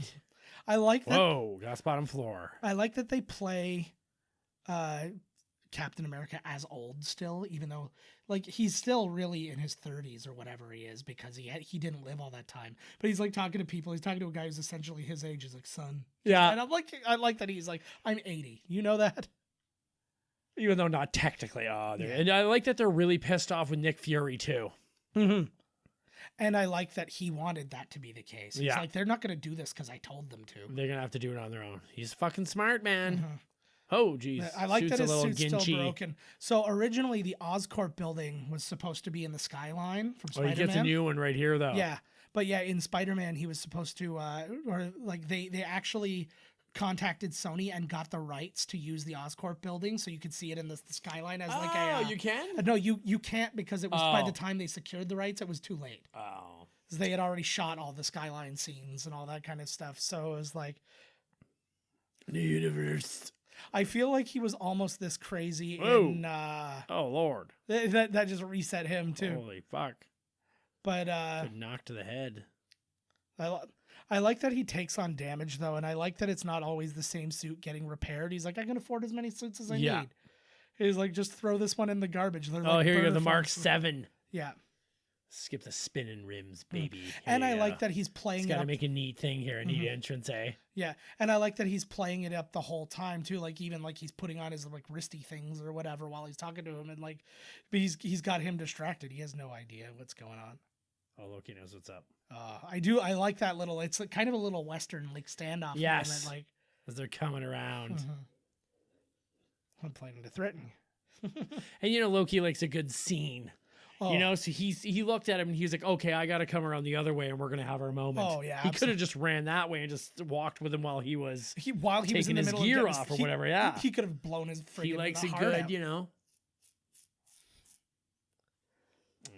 The old Chitauris. Have we heard or seen anything from the Chitauris? Chicken to Chinese, the Chinese chicken? Since That's like a X-Files time or... Yeah, is this the only time we see them? You see one of the giant things in Avengers Age of Ultron. But yeah, I don't think there's any further That's it. mention. What if we get the Chitauris at some other point in time? I feel like this should have been the original trailer where he pitches those and you just see like a clip of each person, of each character. Oh, this is cool. We're going to avenge them. He seems a little more, I don't know if he's more pale in this one or if they've done something.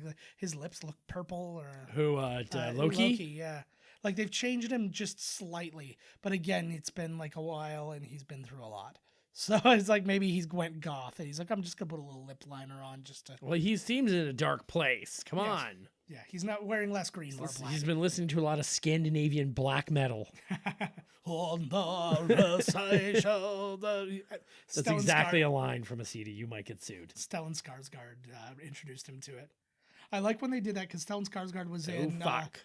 He was in Uh, Entourage, and they were playing... and there's a scene, like he's a crazy, like Werner Herzog type director, and he starts running down this hallway, and they start playing Du Hast while he's running. It's like, and I was like, it works so perfectly. what was he trying to do there? He was trying to like Corrupt him? Yeah, he was trying to corrupt him, but, But he's got no heart. there's there. an He's got electromagnetic thing blocking his heart. Oh, mama. I would like to think that he would probably be at least knocked unconscious. Holy shit. That thing better get there, man, because he's falling. I like this thing too, is like barcode scanners. It's a neat, again, these are neat invention things. Is this like a guy's job at Marvel to think of different ways that the suit comes on? Oh, no doubt. Oh, he just melted the crowd. That's There why you I was go. just going to say, like, at least like one of their hair should have been singed off by that. And that's the next bad guy. Yeah. I was standing on the street. You burned my eyebrows and my hair off. That's what's his face? Crossbones or whatever? Crossbones. Yeah, that's what happened. I used to Burn have my hair. face. Oh shit! Here they come. I like the idea that they've been sitting there in the middle of space waiting for this portal for a to open portal up. to open Like, up. he's like, how long have you been here? 3 years. Tell my wife like, I'm not coming over well. They promised me. No, I feel like the Chitauri are the type of people where literally every one of them is a soldier. Fuck. I like what they've like these like chariot kind of things they invented for them are really cool. This is, in my opinion, one of the best action scenes ever made. It is, again, it's perfect because it goes all over the place. I wanted them to redo that, and they sort of do in what's it called, in Age of Ultron when they're fighting all the Ultrons and stuff like that. But what I wanted them to do is maybe redo the style a little bit.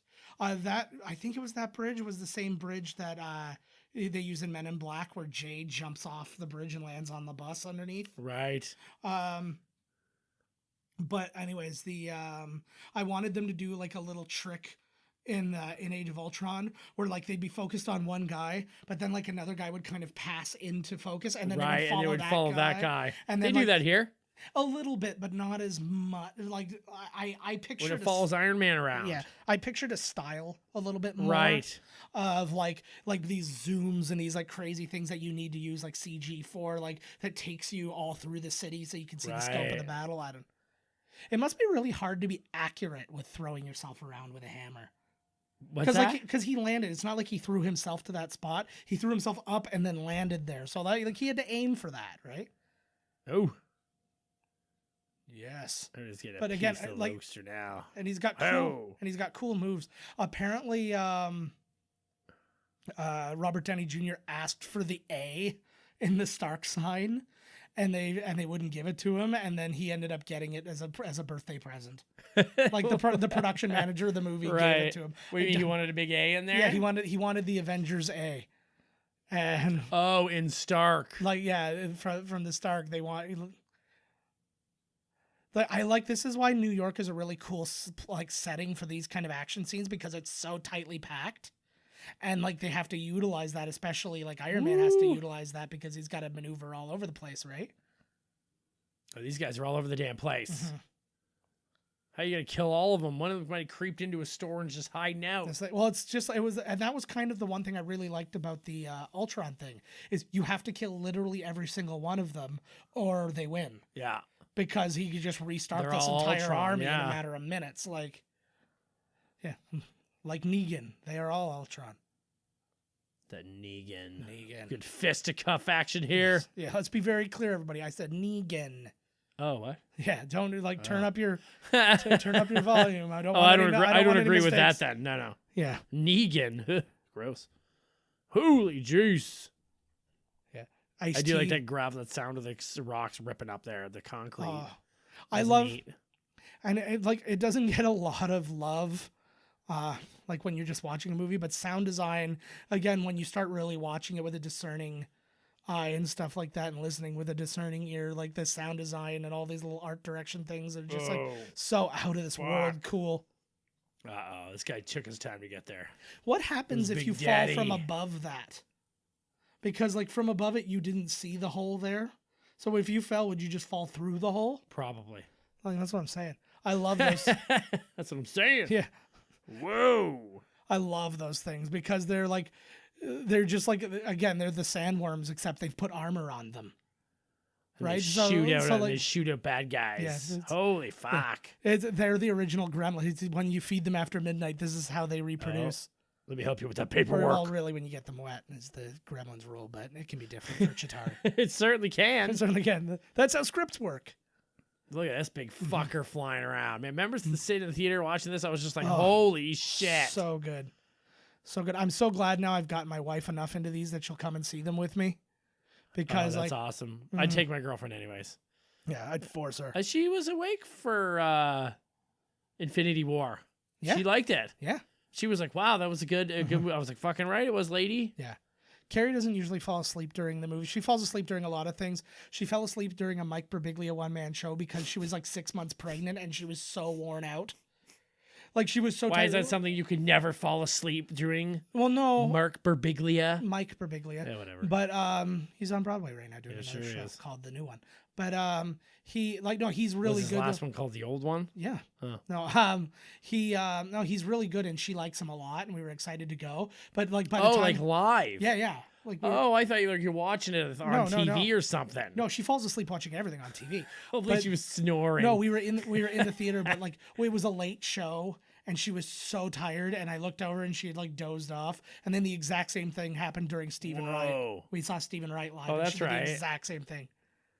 Live. That's how well Stephen Wright. Come on, I think even Stephen Wright fell asleep during Stephen Wright. Yeah, I was gonna say his voice is a lull, so that's a little different. That's a sweet blow up scene there, man. So I think I feel like Chris Tucker would get her through because he's screaming at you the entire time. Right? Did I nail it? That's my least favorite line in the entire movie. It would be my genuine pleasure. Captain, it would be my genuine pleasure. I'm like, so many things you could have said, and that's what you chose to say. Oh, yeah. Like, Joss Whedon, I'm going to give you 8 more minutes to just think of something else. Anything else. Like, you got it would have been better. No way. Yeah. He likes Cap. He likes him, but... Everybody likes Cap, but Tony Stark because he's jealous. How do you not like Cap, right? Well, and that's what... Yeah. And that's what I like about... I like about Civil War. Like everybody had their things, and some people were taking sides because of the people. Like Spider-Man was on Tony Stark's side because he liked Tony Stark. He was lied to though. Tony Stark's lied to him. Yeah, a little bit. Spider-Man didn't have all the info going into that. Mm-hmm. He rocked them too. Mm-hmm. Hey, it's Buddy. So that the dude on the left is from a lot of Joss Whedon stuff. He was in Dollhouse. He's made appearances in like Buffy and all that stuff. But the guy on the right is Robert Clohessy, who was in Oz, and he's in like Blue Bloods and all these different things. But yeah, he was in Oz for like 3 seasons or something like that. He was awesome. Everybody who's in Oz is awesome. Why should I take orders from you? Good enough. Mm-hmm. It would be my genuine pleasure, Cap. They should use the line again. That's just what you say to him. It's to make him feel comfortable. It's just something they used to say to each other in the 40s. You damn right. That guy had his own show, I think, where he played exactly the same guy. Yeah. In exactly the same situation. I don't know. Buddy. Oh, you got his attention all right there, bud. The only... Yeah. Hot, yeah, I know. Oh, they were boiled, just how I don't like them. See, unlike... I know. Unlike... Man of Steel, you actually see a lot of the people survive the carnage in this. Like the people, it's like, oh, stuff's getting like falling in That the like, moving out well, of no, the but they're way. saving people. You know, there's going to be casualties, but they're saving a lot of people. Man of not Steel was just Superman. like, dear God, an entire city with everyone in it was just leveled. Not yeah, yeah. Man of Steel was fuck, 911 9/11s. Like it was just. Kind of like that mather. Yeah, I know it's pretty good. I don't want to find out how many that is total. Yeah. Yeah. Yeah, who doesn't? I like too because he just did it there, but I always like when they use the arrow as like a hand weapon. Oh, another great. Ah, here we go, buddy. But what a funny little thing! I just got this little scooter. I'm here. This is it. Hey guys, I've been driving here for hours. It would have actually even been funnier almost if during all of this, every now and again, you just saw he was on the road, like he was on like. Right, people flying past him, and he's like, "Oh fuck." He was on like the Jersey Tunnel or in the Jersey Tunnel. He's just like, nah. Oh fuck, here we go. I like yeah, that was like the best scene. And now you even get she gets a nice joke too. I don't see how that's a party. You haven't been to any parties, girl. Well, Stark is actually that building's actually very prevalent in the city. See, this is a great line. That's too. cool, man. I'm always angry. I like that because like, yeah. and I like that because I could turn into him whenever the fuck I please. It's just look at that. I Flips like watching, right up in the air. and I like watching all of the stuff blow away too. Like you can see. There's some skin under there or something. There's some flesh. Say, well, because there's an armor covering. Ooh. But if you notice the way the armor's built, which I don't think I've ever noticed before, it's actually like grafted into their skin. There's big metal things that are digging in. So when a piece of the armor, best shot. Here it is. Yeah. So good. But you could see when the one piece of armor was coming off, it was peeling his skin off, and I was like, oh, so they're kind of like torturing these poor guys. Yeah. Love it. Let's touch them. Yeah, we're bumping. Rubbing bumps. Woo. I'm not gonna lie. Oh, here comes another biggie. That felt a million times weirder than I thought it would. I know, it was kind of odd. I like that, like raising the stakes. Like there's one floating around, and you're like, oh Jesus, like, oh, now here's all of them. Look all back there getting all hulked out. I like that too, because he's not sitting there calmly. He's like, what now? He's not on coke, and everybody else is like just came out of like a Buddhist church. Better clench up, Legolas. I love that. Well, you gotta listen to Cat Baby. He knows what's up. Yeah. Well, and I like that they did that too, because just like they were talking about Tony Stark being the lead and stuff like that, they could have easily made him the leader of the Avengers just based on like the movie franchise. They're like, Hulk, just get crazy. Yeah, you just no discernible plan. Just do your thing, bro. Yeah. I feel like if I tell you something specific to do, you're not going to do it anyways. Yeah, pretty much. Yeah. Fucking. Oh, we got hit in the air there. Yeah. He's like, fuck her. I like this too. Use that lightning, bitch. Oh yeah, lots of power, eh? Fucking right. I can't remember. He almost came close to killing fucking Thanos with one hit. Oh man, he just missed. Close ain't good enough, but fuck. I like and that I still can't get over that shot where he breaks through the whole power of the glove. Yeah. All the rings firing at him, he comes right through it and smokes him with Stormbringer. Yeah. Oh, that's good. Bringer of Storm. Whoa, he just leveled one. That's 1-on-1. Yeah. Yeah, well, a lot of the people get a chance to do that in this one, because I know Iron Man does one in a bit too. Look at that crusty old eye hole. Now, I totally understand the sentiment about what's about to happen, because like the World Council's talking about nuking New York. I love the blind. They can't bank worth a damn. Yeah, I love the blind spot too. That's what I like about him, though. He actually, because again, like they always talk about how useless he is, but he's not useless at all. No, but I'm talking like in the comics and stuff. When you compare, you're like, here's a guy with a bow and arrow versus the Hulk versus all these other guys. But like in this movie and in this scene specifically, like his worth is being totally proven. Oh hella! He's up on a perch. He's given everybody the download of what's going on. Yeah, he's and on man. top of that, he's just taking like he's literally not missing a shot. He's just bam, bam. How many bam. arrows has he got, for Christ's sakes? That's a problem. That's something I never. Yeah, like he never, Yeah, I didn't see him fire them all off, but no, but like a quiver only holds so many. Shit! Let's max out at 25. I love that. Fucking right on. By the tooth. Just drive him. This actually, it sort of reminds me of Reese. This morning, or not this morning, we were home. It was just before supper. He's sitting there, and every time he likes to call our dog Leia, he'll go Leia, Leia, Leia, Leia, Leia, Leia, and she'll jump up and start like licking his face and stuff. He'll lay down on the couch, but this time he goes Leia, Leia, Leia, fight me, and he just gets down to the ground. He's like ah, and my dog is a 3-pound Chihuahua, so it was insane. She has been getting saucy with me lately too. He has been. But Riso, he has been extra special. Like, he told Carrie to rob me the other day. He's sitting there. She was like, she had to go to the library, and she had forgotten to return a book. She's like, I might have to pay a little late fee. And he's like, you don't have any money. And he's like, what do you mean? Where'd all the money go? She's like, Daddy has all the money. And he's like, well, what am I going to do? And she's like, you'll have to steal. And he goes, steal the money from Daddy. Steal the money from Daddy. And I'm like, he's 3, and I'm just getting the best shit out of him. It's so good. Steal it. You don't have any money. You're a girl. Dad's got all the money. It. Well, I think it's because when, yeah. like when I'm off with him, I will go do the shopping and stuff. So the only person he ever sees spend money is me. Is you, yeah. Oh, jeez. This thing keeps going. See, this man. was a good, yeah. And again, it's just this does have a lot of action in it. Like I would say, that's a great shot. I think that was out of a comic. This was a cool one. Like this is along the lines of what I was talking about, but I just I almost wanted to stylize it a bit more. Perfect. That was really cool. That was See, there you go. Here's all yours. Yeah, this is along the lines of what I was looking for. Yeah, but I think I just wanted to maybe enhance it more to show that the battle was happening more around. Oh, that's so killer. Boom. Oh, there it is. I wonder if that's the Toronto one, or if that's really. No. They always use Toronto. No, Union they shot as. Yeah, no, they shot this. I don't think they shot any of this in Toronto, to be honest. I love that. And he had a little weird like. He gets like a. Yeah. He gets like snuffs, stuffs a booger up or something. Oh, he got knocked out good. What's not again? I did the exact same thing in Good Will Hunting. Yeah. Well, the army's out there fighting monsters. Yeah, I don't know if you remember that part in Good Will Hunting when he opens the alien gate, and then Will has to figure out the math to close it.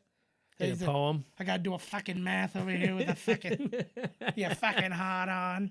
You fucking. I love that. Speaking of fucking hard on. Speaking of Good Will Hunting, Matt Damon, when he was on Saturday Night Live, he did a Good Will Hunting sketch, but it was all about the shitty ornaments that go on the back of the tree. Right. Hey, there's what's her name? Yeah, from Growing Pains. Yeah. But Ashley Johnson is her name. But yeah, he was there, and he was a promotional. Oh. Yeah, he was a promotional ornament for Good Will Hunting that the studios gave out. So he's got like the blonde hair, and he's like standing in this thing. And then he goes and he's like, oh, "You think you've got it bad?" He's like, "I have a 16-year-old battery in this thing." Check this out. How do you like green apples? And it was actually really good, but he was nailing like exactly the Southie Boston accent that he was doing and thing. I know that's where he's from, but like it was just funny to see, and for him to like, oh yeah, I'll reprise a role from a billion years ago.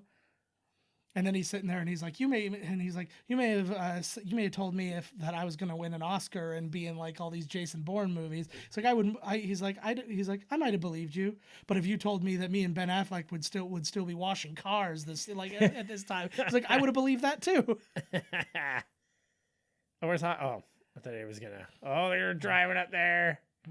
The hell are we got here? I never understand. I've seen people with that on before, but like that strap around their arm for archers. I don't know what that does. Like, is it like an arm brace kind of thing? Like keeps the muscles from twitching, or? I think there's a tick in my leg. There better not be a tick in your leg. If you brought ticks into my home, I'm gonna be really upset. Ticks. Oh jeez, I don't know what I scraped my leg on there. Oh shit! Here he is. This is fantastic. This scene just keeps going. This makes me. Wasn't there a story about how what where Joss Whedon essentially was like the movie was done, but he was like, "There's not enough action in the last scene," so they just filmed some random like vignettes of action to throw into here. They did do some reshoots. I don't know specifically what and what scenes were added and what and what were done in post and stuff like that. But the but like they did the shawarma scene after the fact, Right. But I just thought like in the end where they kind of were there. I don't mean like reshoots, Yeah. but like, you know, he was just kind of like, you know, watching the whatever you call it, yeah, the dailies. dailies. But Yeah. when they think, okay, we're pretty much done. He watches. He's like, it's not done yet. I'm it's sure like there needs to be more action. I'm sure that little bits were conceived and stuff like that. But again, I think like a lot of that may have been like post doable. Like, oh, we can just do this and we Right. can CG him and we don't have to like get anybody to reshoot and stuff like that. They did a thing with Loki there because when he gets Whoa. scooped up by Hulk, he's got like a rope attached to his leg, like a cable attached to his leg to pull him up, like on set. So what they did is he knew he was going to get pulled up, but they didn't tell him exactly when during his dialogue. So they gave him a long piece of dialogue to say, and then they just randomly yanked him so that he wouldn't know when it was coming. That's a good idea, actually. So he wouldn't go like, "You are all beneath me." Like you're Whoa. just waiting.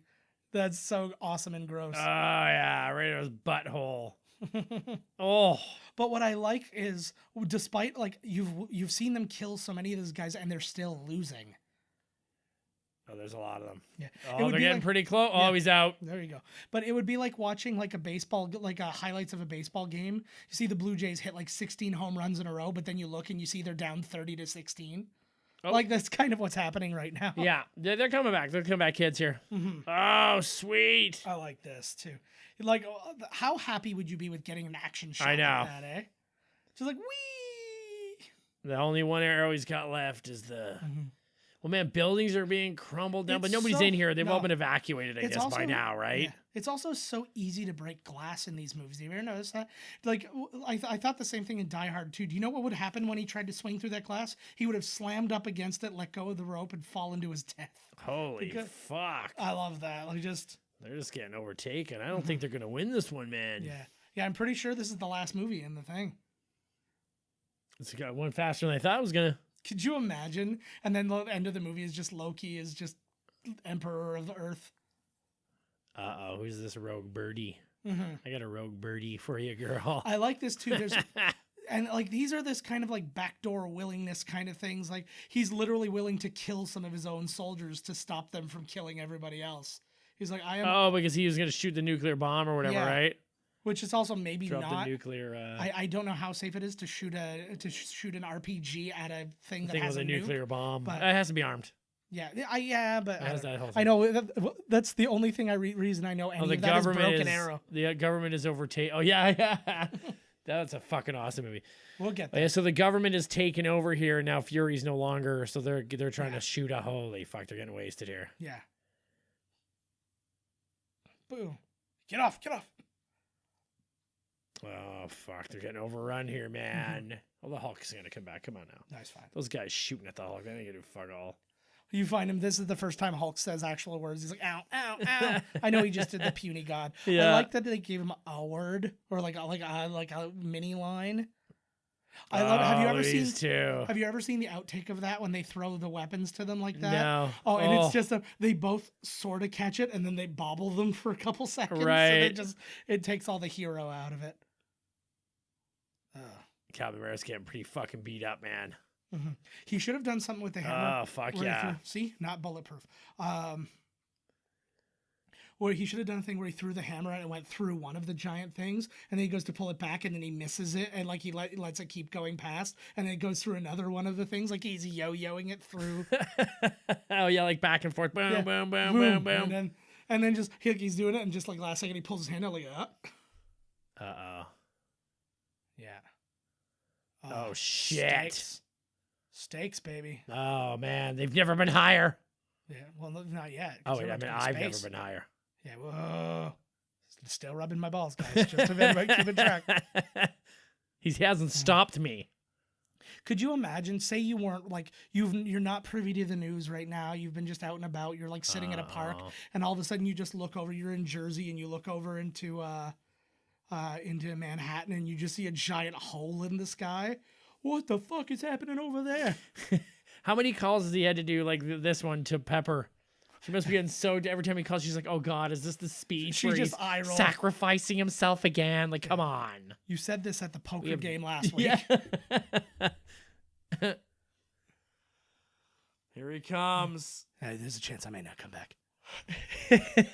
Okay. Again. Great. I think I might mean it this time. Mm-hmm. That was the only thing. Oh, he's bleeding. I don't know. What does it look like? Yeah. That was the only thing. And I like that. I like a little vulnerability. The whole, like, and I know that, like, purists of the comic, they're like, that wouldn't happen to him and all that. I'm like, but it makes it better. It makes it you afraid for him that something could theoretically happen to him. It's better when they're vulnerable. It sucks when they're. And the only way they say there's the problem writing for Superman because it's like, what the fuck do you do? Well, and then that's the thing. And then it's like, oh, well, we got to give him kryptonite. And I'm like, oh, great. Here we go. Here's the kryptonite. All right, cool. We're doing that again, right? What do you think of this, motherfuckers? I A love nuclear that thing. fucking bomb. Take that, you pieces of space shit. Another little You piece floating space turds. I'm weirded out because they're not droids. Yeah, they're still. But like, so they're still being controlled. Yeah, like it's like a hive mind or something, maybe. Or something. Know. That's what I think. Yeah. Or they're probably so evil they're like, we'll control them, and if we can't, then fuck them. Yeah, we have basically the same way they've like grafted their armor to those guys' skin. They were probably taken. They were probably taken over. Yeah. Like the Sith. They're probably that's a cool backstory maybe that they never touched upon. Well, the Chitauri are a taken people. They're slaves. Yeah, exactly. I'm down with that. Yeah. We just wrote it. I think we just did. Well, okay. Everybody change your credits. Story by Todd Murray and Joe Fidley. You know that Kevin Feige is listening. He's going to be like, we fucked up. Yeah. They're going to do a whole movie Marvel restart. Yeah. And then we're going to have to watch all those fucking ones too. Kevin, watch these. Listen to our episodes. Oh, nice catch. This yell thing that he does here was improvised as well. They were like, we got to do something that is going to like resuscitate him. And they were like, what if we just yell at him?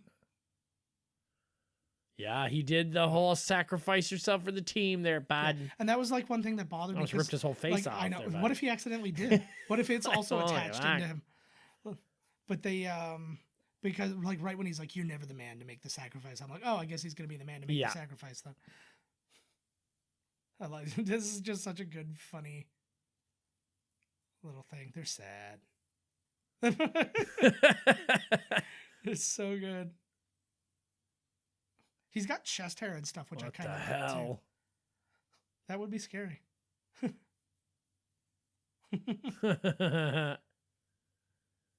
And I would have liked I was gonna say Scarlet Witch, Black Widow to come up, and then he's like, well, maybe not nobody. All right, yay! He improvised this a little bit too. Again,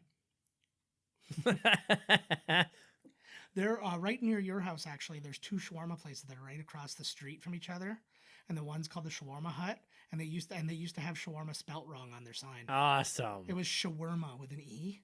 They don't even know. But they've moved across the street, and now they. Where is the Shawarma Hut? It's right on Hartsel Road. Yeah, okay, I know where it is. I've seen it. It's right near the laundromat that I went to. I just drove past it today, in fact. I like shawarma. Do you know after this movie came out, like shawarma sales went up by like 600% or something? Of course, well, because everybody wanted to try it at the very least, right? I feel like that would have been a scene where, like in Pirates of the Caribbean, parlay. I would have, even as the bad guy, even as like their enemies, I'd kind of have a laugh at that. I'm like, oh, he's clever enough. Right. I'll give it that. An extraterrestrial. This is what Trump wants to stop. Yeah. Yeah. Watch someday, years down the line, aliens will attack and he'll be like, I told you we could have Space Force. Let him build his space wall. I like these. I wonder where a lot of these came from. Like, I wonder, did they make that guy just get his, like, or was that actual footage of a guy getting a Captain America tattoo and like a... Yes, it is. Yeah. Is this where Stanley is? Where was Stanley? Yeah. There he is. Yeah. I was like, he's got to be in here because we haven't seen him. Hey, it's the dad from 90210. Oh my God. I'm glad they used him well. Oh, I just saw a thing on TMZ where they were all together because they're trying to pitch it to Netflix and Hulu and because they want to come back. Well, no, they want to. Ugh. Every fucking show wants to come back. Oh, now there she is. Let's bring back Growing Pains. What if they actually got Leonardo DiCaprio to say, let's do a season of a Growing Pains reunion? I always said it, I say it before, I think that Black Widow and Captain America were the VIPs of that whole thing. They were on ground level. Yeah. They could die. They were in the Nobody in that whole thing was killing the Hulk or Thor. There was never, No. you know, they might, well, you never know because they are from space. They were in So you never know. Their space shit might be. I like that he had Tesseract tongs. He's like, nobody's touching this clip. Oh, he's got that thing on that guy was wearing from Mad Max. I like that little thing. It's just like, we're just gonna shit talk him in front of him for a minute. I don't understand necessarily why he is why his mouth is covered. It's not like he can say spells or something like I probably that. just don't want to listen to him. Yeah.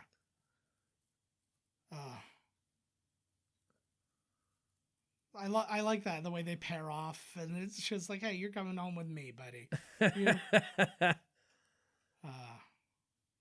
Yeah, fucking right it was. On both sides, baby. Well, and I like everything that they built into it too. Like, I liked what what's his face, like what Thor says. He's like, you know, this, you guys showed that you're like ready for a higher level of war now, and like this kind of stuff. You're now a danger to people, so you have, and it just gets crazier from there, which is why. Oh, there's a guy in a sling. I was kind of looking around for injuries because I was like, but like everybody's been through a lot. Called everybody back. Yeah. Oh. He's got a Bluetooth in. Oh, she's so she is smolderingly pretty. I cannot get enough of from How I Met Your Mother, her Robin Sparkles stuff, because she plays a Canadian former pop star. And like nobody knew that about her, and then you find out, and then like she was only big in Canada. She was basically the Tiffany of Canada, right? And she had like a song about going to the mall. Oh, you can see the Quinjet in the building, so you can see that they're planning to make this the Avengers building. Yep. The Avengers Tower. I like they've got a lot of paint. That's the one thing they need a lot of. Like, and just the A. Just the A. I thought the A went flying off. No, that was like the R and K went off. Whoa, what a movie. So good. It holds up still, man. Like, so oh, man, here we go. No, 12 minutes of I'm standing up. Yeah, I'm that's fucking fine. leaving. Yeah, just bring your mic with you so we can hear you. I will fucking eat. I like this really close-up, like, macro shots of the thing. Oh. No, bring your mic. Yeah, we're up here now. There you go. Foot up. They move. Oh, yeah, Jon Favreau's name was in there? Yeah, he's an executive producer. He was offered the chance to direct this. I'm glad he didn't. Yeah. Well, he may have not done a bad job. Like, I don't think he's up to the level of action that this movie required. Who knows? Music by Alan Silvestri, fucking right on. I love close-ups of things. We only got 47 movies to go, baby. Yeah. We're almost there. We're over the hump. No, we're not at all. I think over the hump is maybe 2. Avengers 2. Yeah. That's like over the hump. Well, there's 22 movies. Dear God, are we even gonna make it? Yeah, we're gonna make it. We're gonna have to. We're gonna make it. We do have to double up more than once. Grab onto something. Yeah. Oh, fucker. Sorry. Please don't break everything. Oh, it's already broken. For fuck's I know. sakes. Well, no, actually, it didn't make any noises. It fixed it up. Yeah. Anybody who's been listening to the last couple of episodes, we've been having issues with our machines here. Make us some money here so we can get some real shit going on. Send us money. Clap, clap, clap, clap, clap. Excuse me. Nick Fury. Oh, so good. Oh, yeah. I can't remember what the scene is in this one. I think it's Loki or something. There's 2. There's 2 scenes. Fuck's sakes. There's one at the end of this thing. I think we talked about that. You know why they have to do this twice, where you show like all the main people in the credits twice? Because by union laws, they have to show their they were originally required to show their names. Like there's supposed to be credits at the beginning and the end for the main cast. Right. Okay, we'll get into that in a second. So now you now basically the entire idea, the entire plan for the MCU is revealed basically in this scene, which is goddamn brilliant. Oh, that's Buddy. Mm-hmm. Oh, there he is. I like that because I guessed who this was before he turned, but like it was just kind of like to see it actually happen. I was like, oh. No, here he is. So good. Now they've changed him considerably, but he still looks like He looks like Thanos. he looks With like his helmet Thanos. on. This is a great song that they added for this thing, Soundgarden, too. Betty. But anyways, yeah. So to go back to the credit thing, you were required to put credits at the beginning and the end of movies for the main cast. Oh, and so if you don't put them at the beginning, then you have to do double whammy at the end. So well, and that actually came from Empire. We talked about it during Empire Strikes Back because they allowed him to not put credits at the beginning for the first one because they're like, this thing's just a shit movie or whatever. But then when it was a big deal, they weren't gonna let him do it. So they're like, well, I'm gonna do it anyways. So the unions fined him like crazy, him and Irvin Kershner. So then so he paid both of their fines, and he's like, I don't give a shit. And then he basically, I don't give a shit. And then he left the whole union system because they were like, you're being very unreasonable about this. So now basically after all that happened, they let him like, this is the compromise that came because nobody wants the credits at the beginning anymore. It's such a friggin' drag to like, oh, we gotta watch. Oh, I remember like Total Recall. Like, my God, like the credits in the beginning, Demolition Man like is bad, like too. jeez. Demolition Man. That's when they, some of these movies where the the movie's like 78 minutes, they're like, okay, let's freaking bulk it up with the credits here. Yeah. This is. I forgot about this tune. I had this on my phone for a Yeah, really long fucking time. A. That's when they came back, and I was like, fucking right, Soundgarden's back, man. Yeah. The interesting thing, though, is Thanos being, like, at the head of all of this was just Joss Whedon's idea. Like, that was not a Disney plan or, like, a Marvel plan. Right, it was just They were like, well... Like, he just brought it to Marvel, and he's like, what if you find out that this is all Thanos? And that, like, everything is going towards Thanos. And they're like, sounds good. Sounds cool. Check. Something we don't have to think about later, I guess. So that was really Check and mark. Check and mark. But yeah, this is when the credits get extra crazy long. God, right? I know. Like, this is where it begins. You're like, holy fuck. But this is really a movie that should never have worked. Like, to make all the pieces fit into place. This is like getting a 100-piece puzzle that is made of 8 different puzzles. Yeah. And then still making a picture out of it. And it still works. Yeah, exactly, right? So it's like, ooh, Jeff Because you got smart people working there, man. Yeah, people that know movies, they know stories. More than they know movies, they know stories. Yes.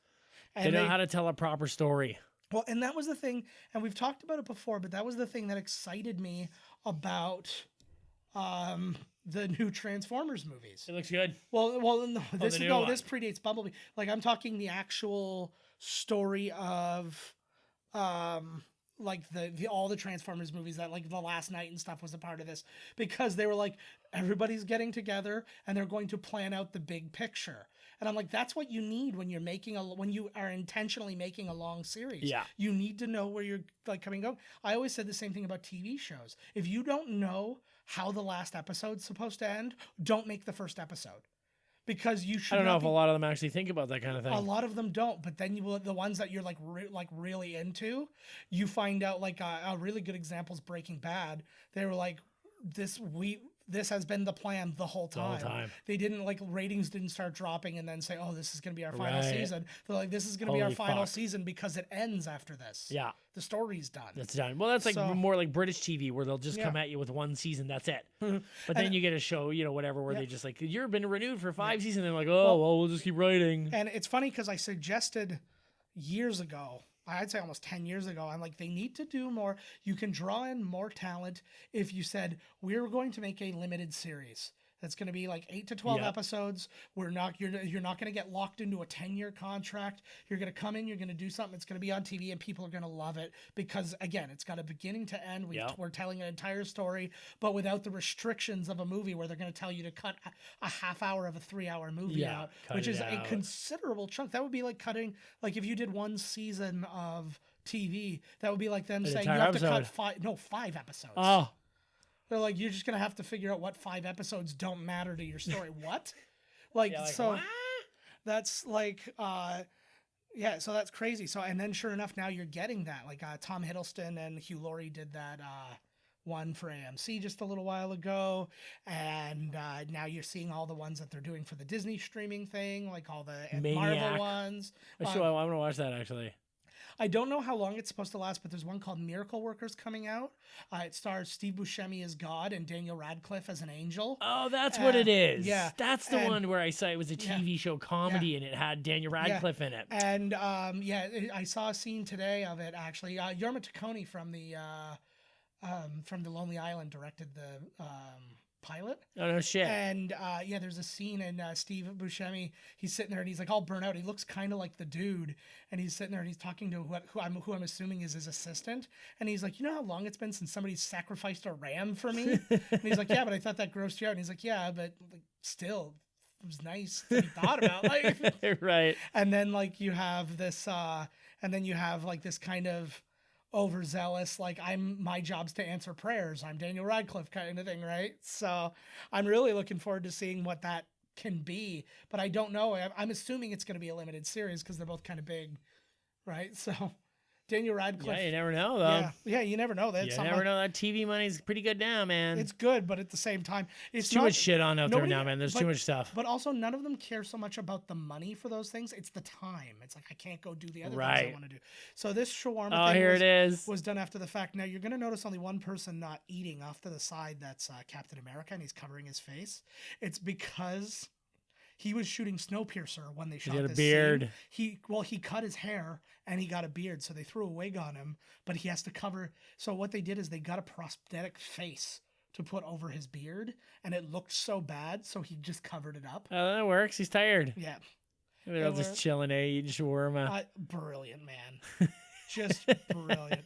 And like I remember, that's so killer. See, a big thing to me are the reactions that you hear in theater, because there's not a lot of movies like the Star Wars movies and a couple of the Marvel movies and a few other things. Like people have actually stood up and clapped. I know in LA it's a pretty big thing. Like people will really get in, like crowds will really get into the movie and stuff. They'll cheer at like the entrance of a person and stuff, and I'm way into that. But that was one of those moments that got such a huge laugh. At the end of the movie, everybody was waiting, and then that happened. Everyone was like, "Yes!" The people that stayed, brilliant. Yeah. I remember being a Black Panther, being like, "Well, don't go." There's like, haven't you? Is this like your first Marvel movie for fuck's sakes? Like, where are you going? I heard a good story one time. I think they were talking about like Twilight. It was a different podcast, and they were like, she was like, theater I was in. Somebody came in before the movie started and said, "Just so you know, there's like an after the credits scene. So if you want to see it, don't leave." And then some old lady just went, "Thank you so much for telling us." All right, guys. Nice manners. It's called manners. That is it for this round, folks. Oh, they're gonna say there's an after credit scene, and it is this. And like, oh, fuck off. We're still going. Yeah, that would be amazing. You fucking piece of shit. Well, that screwed over. It was Logan. When my sister and brother-in-law went to see it, they changed because they had a teaser trailer for Deadpool at the end of the movie. And then they randomly changed it and put it at the beginning of the movie. Right. And what happened was they didn't change the timers for their lights.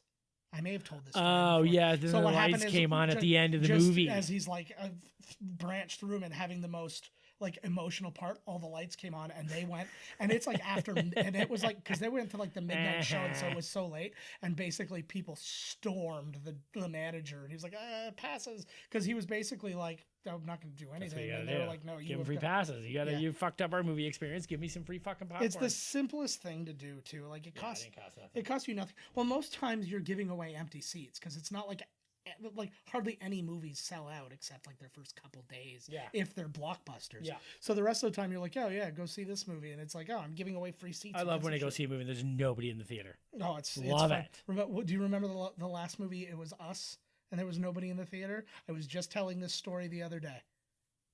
No, yesterday, in fact. What movie was that? It wasn't Speed. No, it wasn't Speed. No, because you went and saw Speed and you had to go again. Yeah, that's right. That's right. But it's a terrible one. What is it? I can't remember. Meet Wally Sparks. Oh, what a great movie. 4 of us went to see the movie, and we went in, and the theater was empty, and we were all sitting together. And then it was like a minute before the movie started, and we just decided we separated, and we all sat in like different areas of the theater, and we just yelled our quips at each other.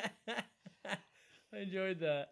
Okay, so our next movie. If we make it. If I don't die before then, our next movie is Iron Man 3. Oh, gross. We're going to watch it because that's what we do. Way to sell that next episode. I know, right? So 1, 2, 3, 4, 5, 6, 7, 8, 9, 10, 11, 12, 13. 12 more, 13. Lucky number 13. And then Infinity War. Yeah, no, and then we'll have an episode about Captain Marvel, however we decide to Sweet. put that. I think we'll probably just throw that up on YouTube, and then we won't try and fill another episode space because we're already kind of tight. Yeah, come on with that. So anyways, check out next week. We're doing Iron Man 3. Check us out on miscastcommentary.com. Email us podcast@miscastcommentary.com. Find us on Twitter at miscastpodcast. I'm at JK Finley. Todd's at miscasttodd. Do all those things. Do the follows. Make sure you're liking and subscribing and all those kinds of things. You will help us. Buy the T-shirt. Buy those T-shirts if you're enjoying them on T-Press. Even if you don't enjoy them, buy them. Go on any of our website or our Twitter. Like our Twitter bio, you can catch the link to check out our shirts. At the very least, go look at them. We've actually, our Happy Life Day has sold pretty well. I'm pretty happy about that. That's an awesome shirt. I can't wait to wear mine. I got grease on it, and I've tried it. You greasy bastard. I know. Like my fryer spit on me, and I got a big chunk of grease on Hey, nice shirt. So it's currently soaking in Dawn. Nice. But we'll see how it goes. It All saved those all those ducks. poor ducks. Yeah. Yeah. So it's it should be fine. All right, guys, it is 1:00 in the morning, and it's time for one of us to go to bed and the other of us to start wrapping Christmas presents until 4:00 in the morning. And then I got to get up early because my daughter's getting a Student of the Month award. Oh, so sweet. I'm going to her assembly tomorrow. Congrats. Thank you. It's all me, baby. Yeah, right on. Parent gets all the credit That's right, you unless should. they're in trouble, and that's society's problem. And then it's the wife's fault. Oh, Jesus Christ. That's where those bruises come in. All right, guys. Thank you so much. Iron Man 3, we're going to finish off not the whole Tony Stark story, but the Tony Stark story. This has been Miscast Commentary with your hosts, Joe Finley and Todd Murray. Executive producer, Joe Finley. Be sure to like, comment, and subscribe to the podcast wherever you listen. Visit www.miscastcommentary.com for all news related to the podcast. Miscast Commentary is a Miscast media production. Take pictures of your dick and show me. What? Your vagina's too, guys. I'm into whatever. I'm always in the barrel. That's my superpower. Was A Quiet Place inspired by Signs It Comes at Night and War for the Planet of the Apes? Was Ready Player One influenced by Avatar, Wreck-It Ralph, and The Last Starfighter? Is The Hurricane Heist more influenced by Sharknado or Geostorm? These are the kinds of questions my guest co-hosts and I discuss on my podcast, Piecing It Together. Every week we look at a new movie and try to figure out what other movies inspired it. Whether it's the story, the character development, tone, or even use of music. Every movie was influenced by something that came before, and we want to figure out what. Check out Piecing It Together on your favorite podcast app or check us out on piecingpod.com. You can also follow us on social media at piecingpod. Piecing It Together is a part of the All Points West podcast network.